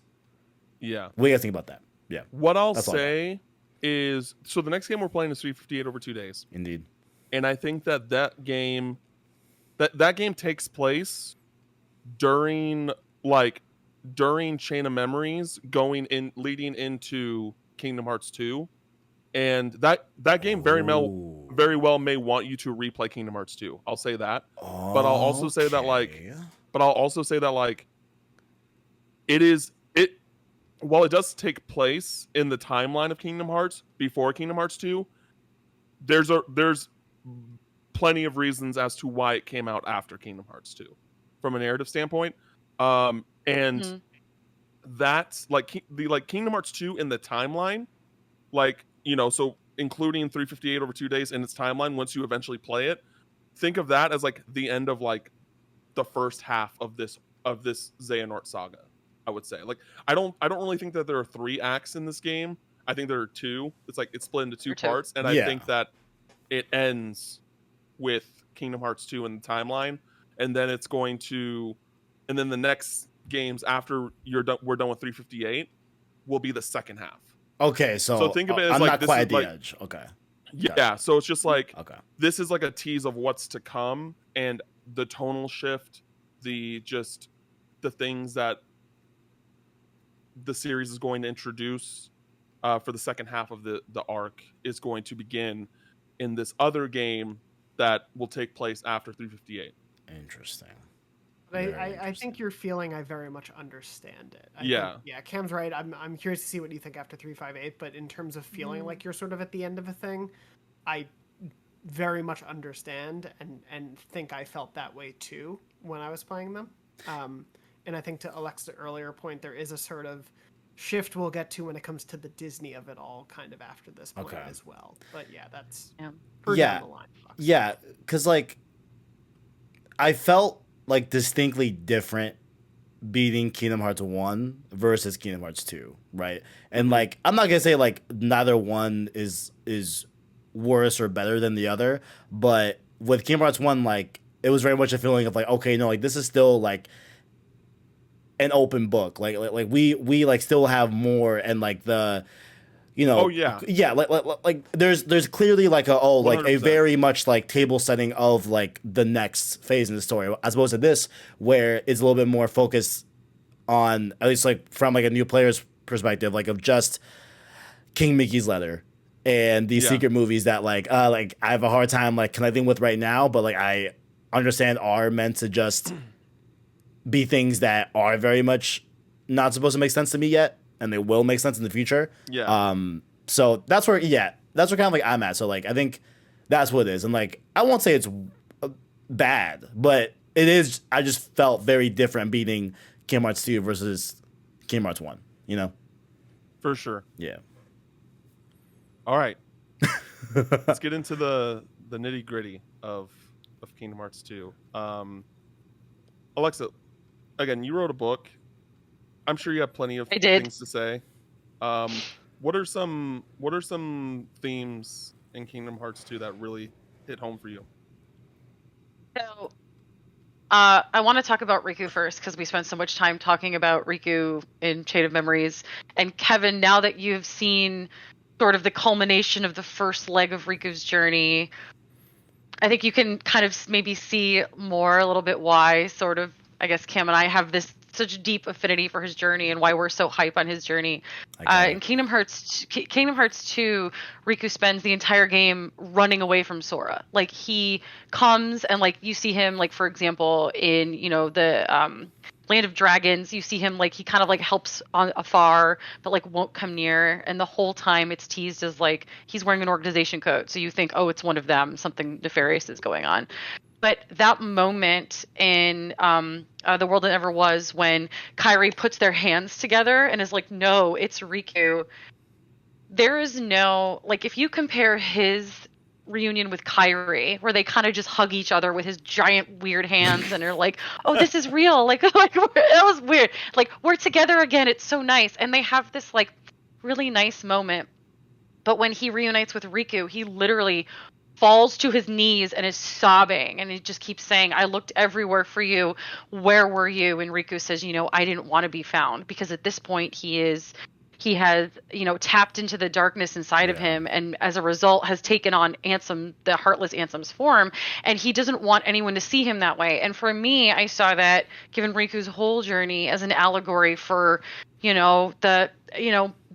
bad feelings, like mental illness, like he's depressed, he's anxious, he's upset, he's not the person he was. He's not the person he was at the start of the game, and he doesn't want Sora to see him that way. Because if you think back to, the beginning in Destiny Islands, Riku was like, I'm the guy, I make the plans, like, you're my best friend and / sidekick, and like, I've got it all under control, like, I've got my shit together, I know what I'm doing, my choices are the right choices, and clearly they maybe have not been.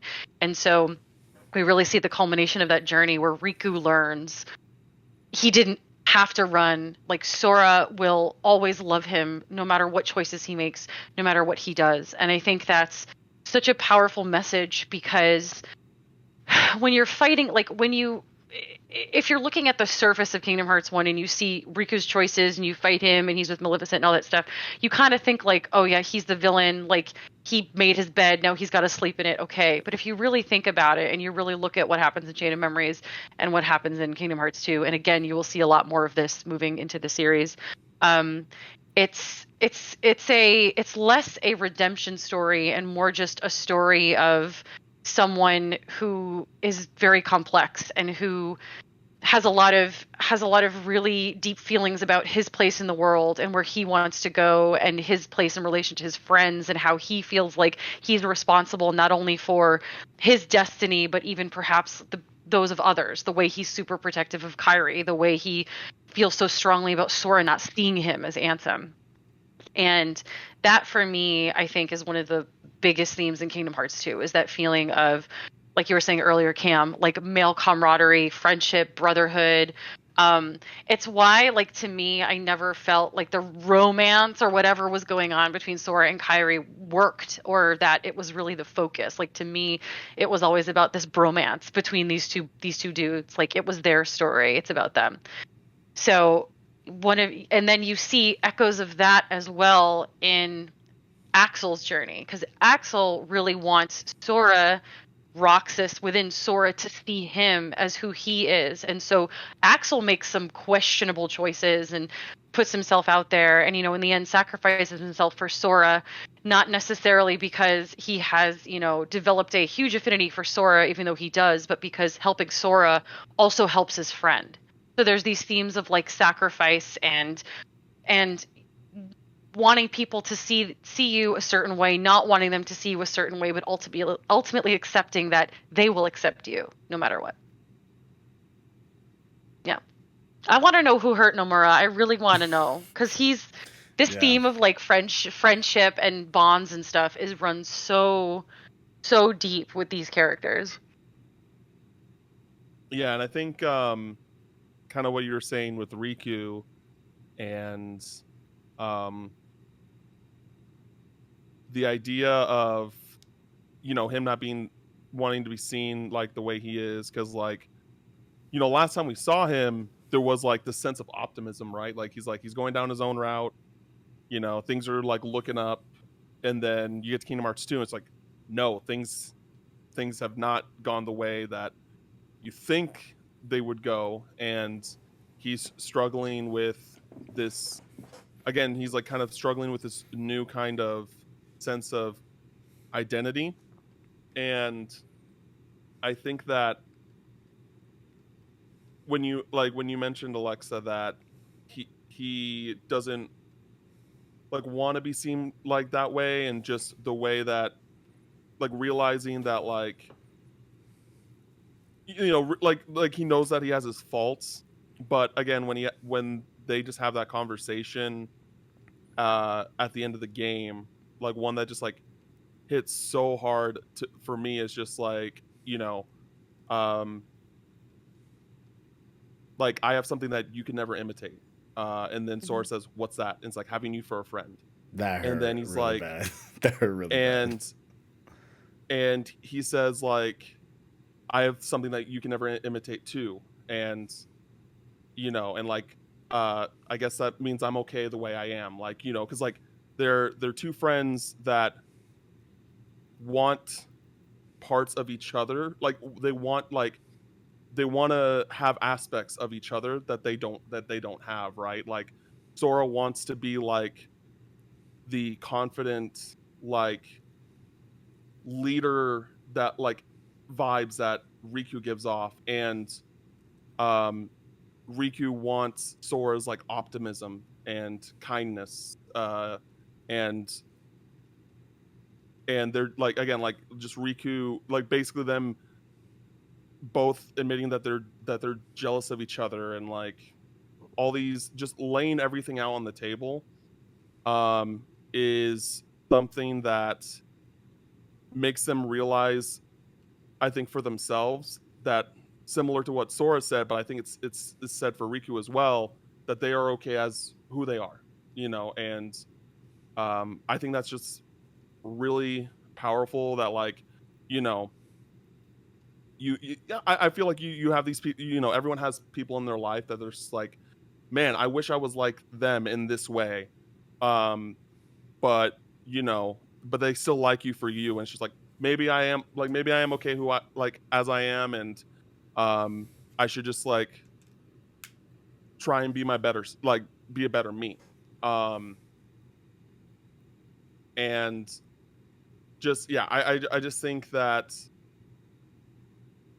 I just think that that's just such an important thing, especially like with male relationships, like that. I feel like, especially growing up, right, as kids, like even as teenagers, you always want to like try and one up your friends, even though they're your friends. You want to like it's still, there's still like a rivalry, right? Um, but like this kind of like crushes that idea, and it's just really, a lot of people are rivals because they see parts of their rival that they wish they had. And I just think I don't know, I think it's a very, again, it kind of touches upon the Naruto and Sasuke kind of vibes. Like there's definitely things that Naruto wishes that he had of Sasuke, and vice versa. And I think that this is really shown here as well. Yeah. Yeah, like like at least from my notes, that end cutscene where Riku and Sora are like having the conversation, right? Like Riku, admits that he was jealous of Sora because he said something along the lines of like he wishes that he could live his life by following his heart in the way that Sora does. Like that's what Riku kind of says, and then Sora flips it. It's like, no, like I wish I could be like you. And it just took me back to like my last day in high school, and there was definitely like the quote unquote like jock in my high school, right? Like now I think he's on the Vikings, I think, as like a practice. Okay. Yeah, so he's definitely like, a very good player and everything and all that. But we had classes, like we were cool, but we never really talked, like we just weren't in the same circles ever. But the last day of school, like he was like, hey, like are you still like making videos and like, talking about games and all that? And I was like, yeah, like it's super random. And he was just like being so super like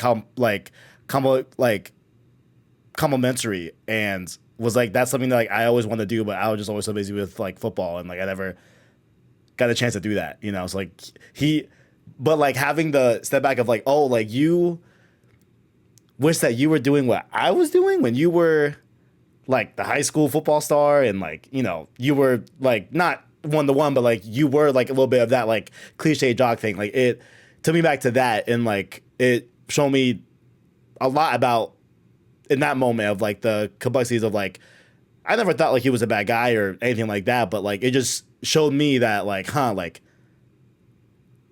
there's a lot more to people than just, what is surface level, right? And like that may be like very obvious, but like that was just a very specific moment in my life where I was like, like I had never had someone like have an interest like that to that level, right? And I just think that's just really well done with Riku and Sora in that way of where like it's just one of those things where you see that like they both admire each other so much, right? And both yearn for each other, and both, will quite literally go to the ends of worlds to look out for one another, right? In spite of choices they made, or in spite of, this and the third. Like I fully like felt the like, like, Kingdom Hearts 2, like the Sora Kairi dynamic like isn't the most prominent dynamic in this game. Like it's definitely Riku and Sora, like 100%. So I just really loved that end bit, and I also loved how we see, they have the like Square had the what's the word I'm looking for? Like not like resistance, but the like discipline, like to not show Riku for the majority of the game, and keep us questioning, and just breadcrumbing like, oh, King Mickey saying I can't tell you, or I made a promise, like I can't tell you, right? Like little things like that. But to have the restraint to like reveal Riku towards the end hours of the game, and he's not where he was at the end of Chain of Memories, definitely like it definitely took me off guard. Like, oh man, like I just think that's just powerful in itself, and like just a very much like a thing of like, hey, like people aren't as consistent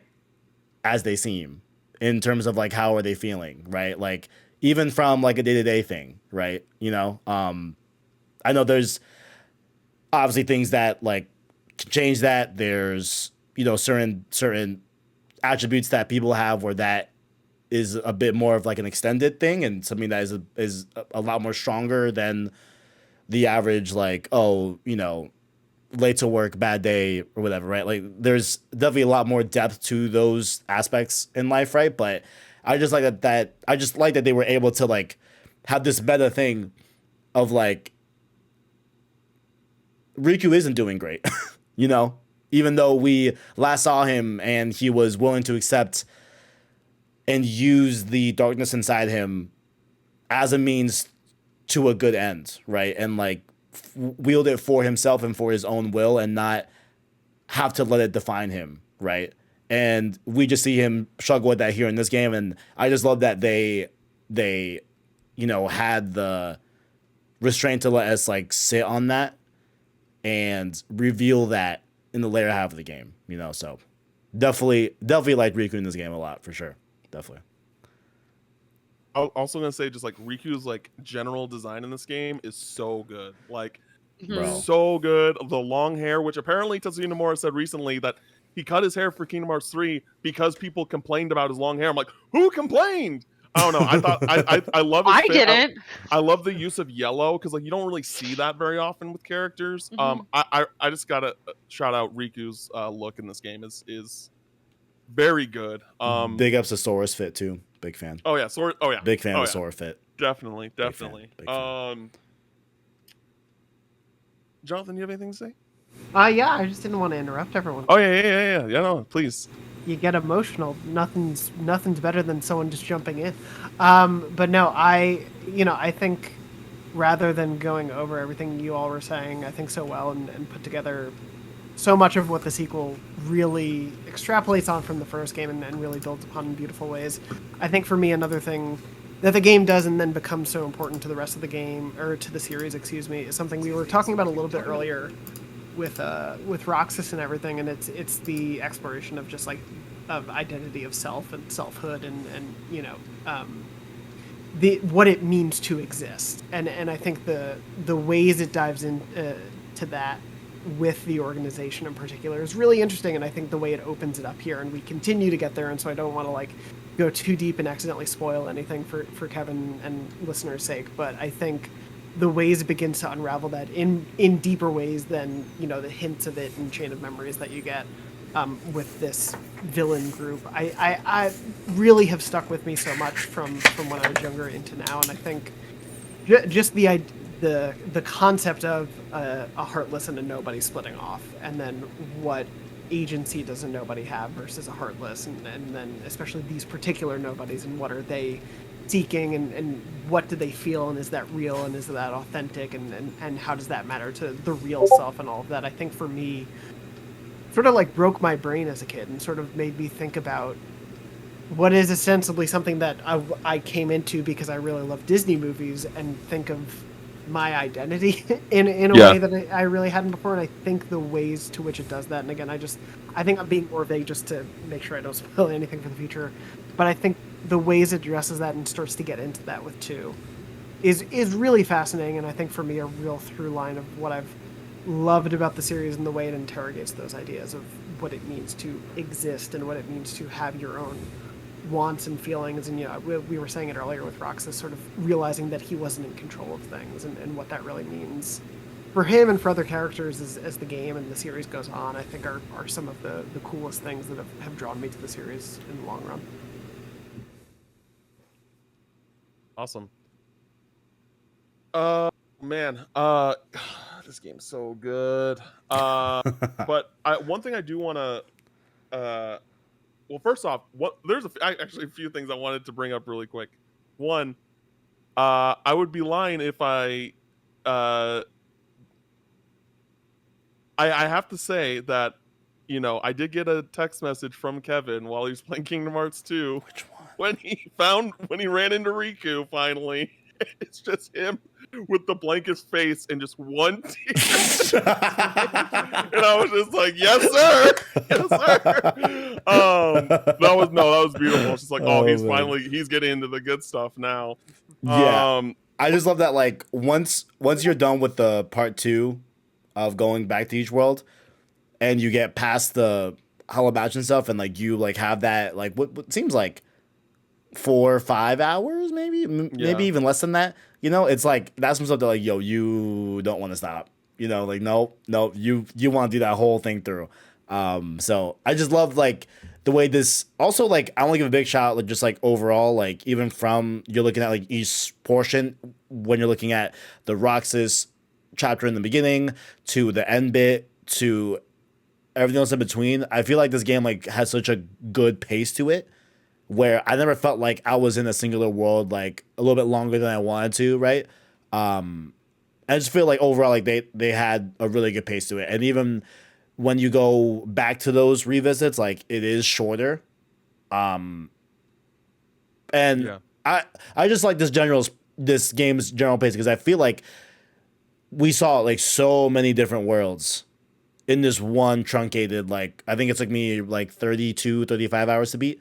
But I just feel like I just got to see so much like left and right, you know, so really, really, really enjoyed that pace. Yeah.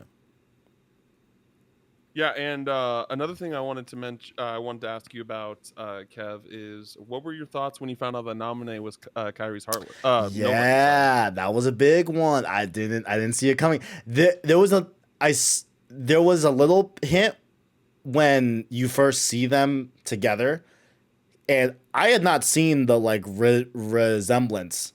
I just hadn't noticed it until they're both together, and I think the first point when I'm thinking of is when they both help cast the bridge after you fight Roxas.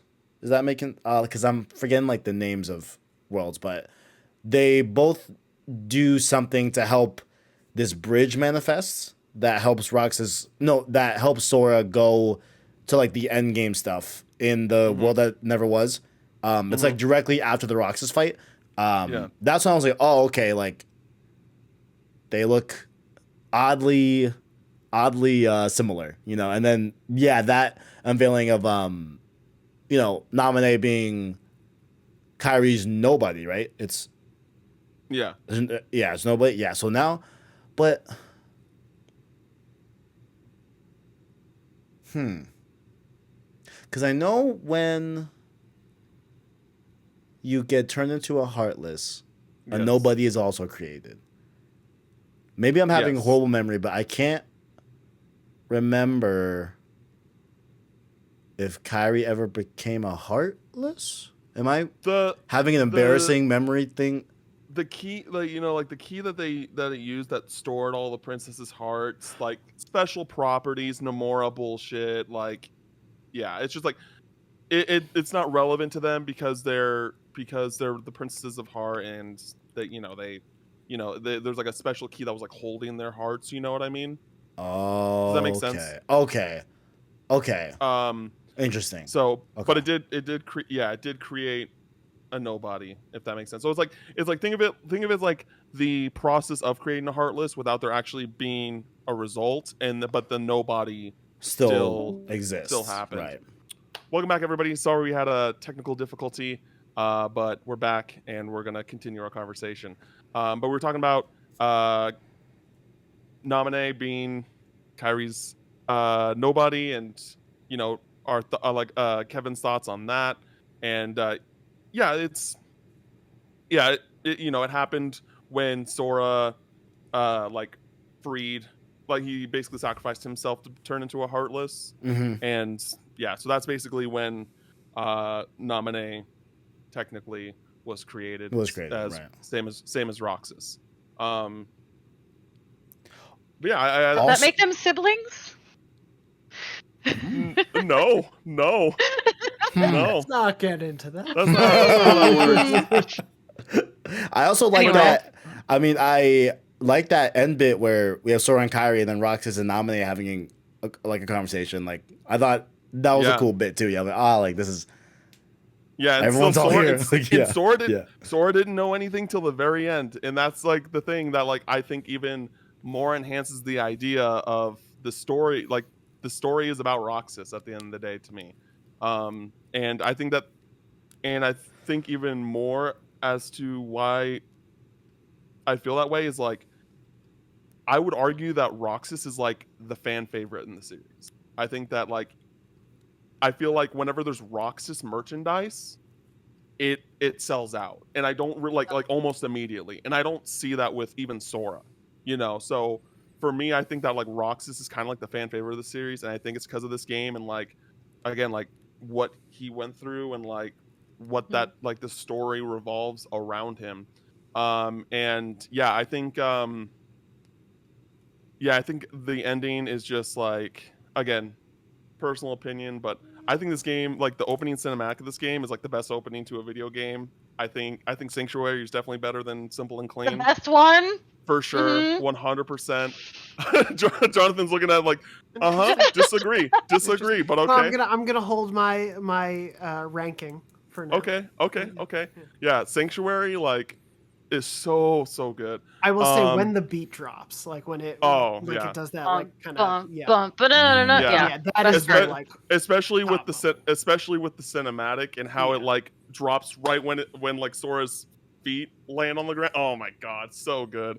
Um and just like how the end of that game you know, it was just like so like heartwarming and emotional that they were back into Kyrie, but then like Sora or like Donald, Goofy, and Mickey are there too.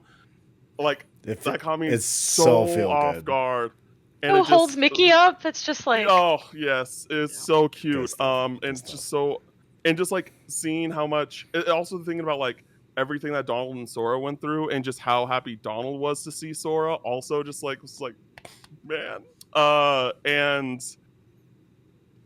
oh god, and then it's just and just with the music, and then mm, Sora and Kyrie looking at each other, and then it switches to Roxas and Naminé. Oh, and then like Sora has the charm that he's had. Like he Yeah, hasn't from shown the entire game. He hasn't shown the Yeah. entire. So like the payoff on that of them just like not showing that charm the So entire game is like, good. no, I still have it, and just the clasp and then the credits hit. Yeah, Bro, like yeah. it's that- just the best ending. It's just like it's just It's so also the good. last. It's the last. Thinking ahead, it is. I feel like it's the happiest ending we get in any of these games. I feel like from Oh, here yeah. on out, Yeah. the tonal shift makes This is experiencing the this is ending. Yeah. only happy ending Uh-huh. of the series. Oh man, Outside say of it ain't no, so. Say it ain't yeah, so. no, it is the no. It only Oh man. Includes only three. gets- That includes three. Even with yeah, that three? includes Kingdom Hearts. Yes, that includes 3. The end of the saga? Um, Oh man. So Oh man. yeah, and that's another beautiful thing about this game too. Again, yeah, I think there's many things that I think this game does better than any other game. I'm not, again, like I don't. It does have issues. Like again, Atlantica is what it is.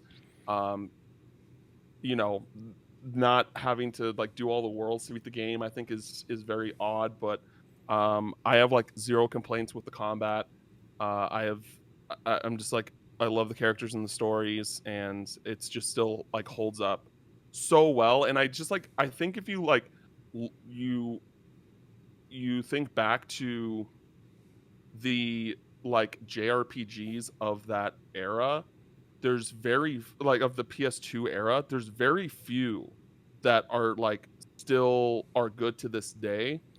Like, you know, this Final Fantasy 10, you know, 10-2, some would say 12. I haven't played it, so I'm not going to speak for myself. I'm not going to speak for that game. And then there's like Kingdom Hearts 2, and I just think it just holds up so incredibly well, and I just don't think that can be said for a lot of games during that time, in general, let alone JRPGs. And I just think that's something to speak so highly of Kingdom Hearts 2. Like even without the remasters in mind, like I could 100%, if I had a PS2, I would easily like just hook up a PS2, play the original Kingdom Hearts 2, and be like, man, this holds up incredibly well. And I think another thing that's worth mentioning too, which may have been easily overlooked during the credits, Sora goes back into the cave and sees that Kyrie drew the Palpu fruit on the cave drawing, and I was just like, let's go. yeah, I Pair it think with Riku instead. well, and that's the thing I was going to say. You like actually lined this up for me. I wasn't going to say it, but you lined it up for me. You're saying, Kevin, earlier that Sora and Riku are like, it's very much a Sora and Riku type thing, and Kyrie's just kind of in the background. Like, I mean, that is for what it does with Sora and Riku, that's good, but it is also an ongoing issue in the series about how Kyrie is just kind of like there, like, Really? yeah, and because it's one of those things like we do care about Kyrie because I don't. well, like, Oh snap! I mean, in the sense of like, we want Sora to find Kyrie, we want Sora to be happy with Kyrie, but that's really all Kyrie is there for, and that sucks, because again, we're in this place where where Riku just like knows that like Sora and Kyrie are the couple, even Mhm. though, and even and I could argue that Riku probably never had interest in Kyrie, because I think that like a lot of the kind of teasing that Sora he gives to Sora in Kingdom Hearts 1 about Kyrie is exactly that. It's teasing. It's not like he's trying to actually like get Kyrie over Sora, Mhm. so yeah, I think Riku's perfectly fine where he is, and he's happy for Sora and Kyrie. But yeah, I think that's it, Yeah. everybody. I think we talked about everything we need to really talk about Kingdom Hearts 2. Did Any final thoughts? did Z- were those lightsabers that Zemnis had? Maybe. I like? Who What are we knows? doing? The What are power. we No, doing? The What power are we of doing? copyright. You I know what will. I'm saying? You know I what I'm I will. saying? Oh, we didn't talk about that. Like, really quick, Kev, what were your thoughts about playing as Riku for that short amount of time in Ooh, the final boss fight? that was a nice twist. That was a nice twist. That one kind of frustrated me because like, man, that the other enemy that is stopping you The from other getting the sword. Zemnis, Yeah, yeah. yeah. There's like, yo, he was really doing me good. You know what I'm saying? Guard, But yeah, guard. he was guarding. All right. He was definitely guarding.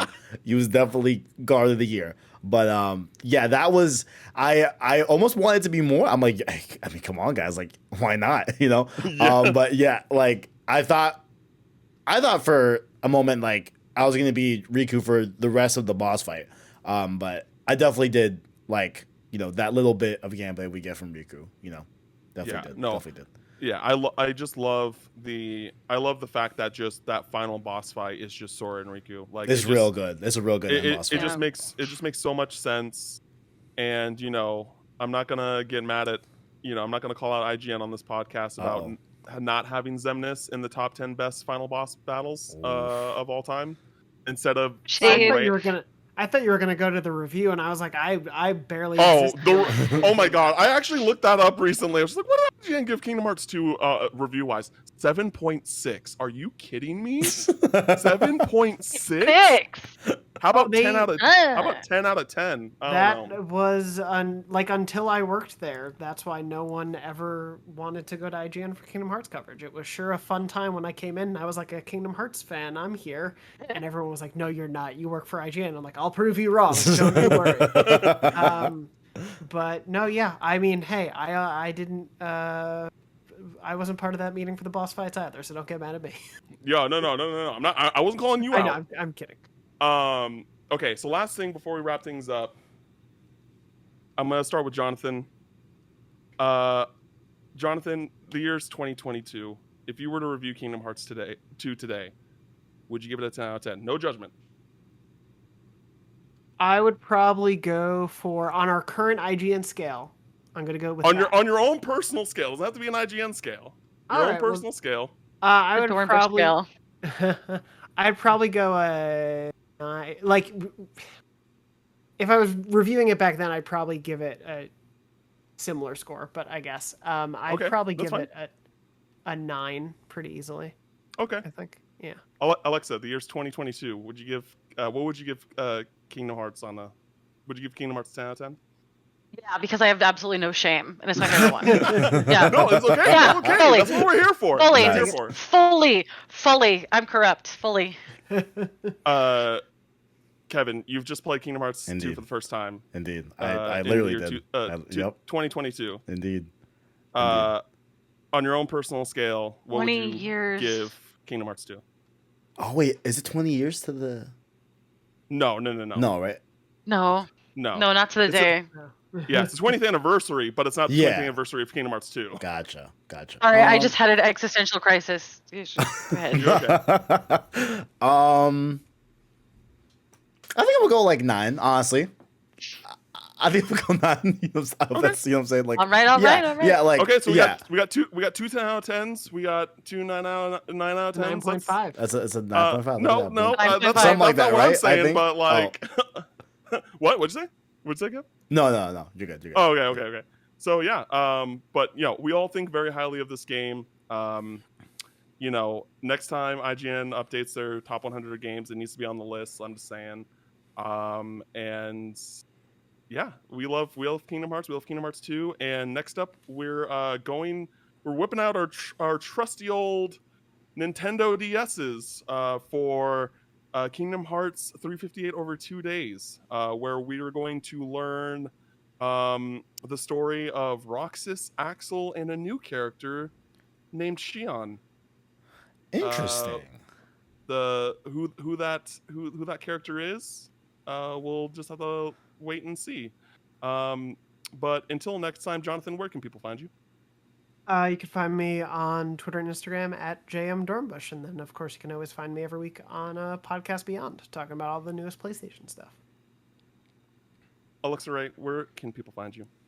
You can find me on Twitter at AlexaRayC or Instagram at AlexaRay. It's only dog pictures. And also, reminder, I wrote a book about Kingdom Hearts 2, so if you've been playing and watching along, now is the perfect area. Now is the perfect time to read it, because you'll understand it. I also want to say, like, did you get to choose That's what a great is on the cover. cover? That's a great Yes, cover. I did. This They is were That's a like, great cover. That's so good. they were like, what do we put on it? We can't do a key because some other game in the series, book in the series, did a key, and they were like, well, we could do like a heart or something, and I was like, no, I want a blue popsicle, and they were like, why? And then I had to explain Nice. what it was. So yeah. Yeah, if it was me, like, here's the thing, because 358 exists, and this is actually more synonymous with 358. You'll find out, Kev. 358. Interesting. But like, if I had to pick something else, I probably would pick the struggle trophy. Ooh, the one Yeah. with the marbles, right? Yeah, the red. Yeah. Yeah. So I Okay. think- Or even Yeah. That's not just bad. like, I like that. or even just like, because the whole thematics behind that was like an everyday object that looks like something from the game. So I could Oh, also that's see true. like the struggle bat, like that foam, that crappy Mhm. foam Oh, bat yeah, that they that'd use. be cool. Yeah. Yeah. Kevin, where can people find you? At the KDS123, THEKDIAZ123 on Twitter, and YouTube.com says PlayStation Source. New PS Plus launching tomorrow. Gonna definitely cover that. We've got plenty with Last of Us remake and all that great stuff. When is God of War Ragnarok coming? Who knows? hopefully this year, but who knows? All that great stuff. Definitely check it out on there. And yeah, that's about it. That's about it. Definitely. Awesome. And you can find me on Twitter at CamFinalMix. I mean, I would pitch Unlocking Kingdom Hearts, but we're here. Indeed. We're here doing it, Indeed. baby. Indeed. So yeah, this is it. Kingdom Hearts 2. We love it.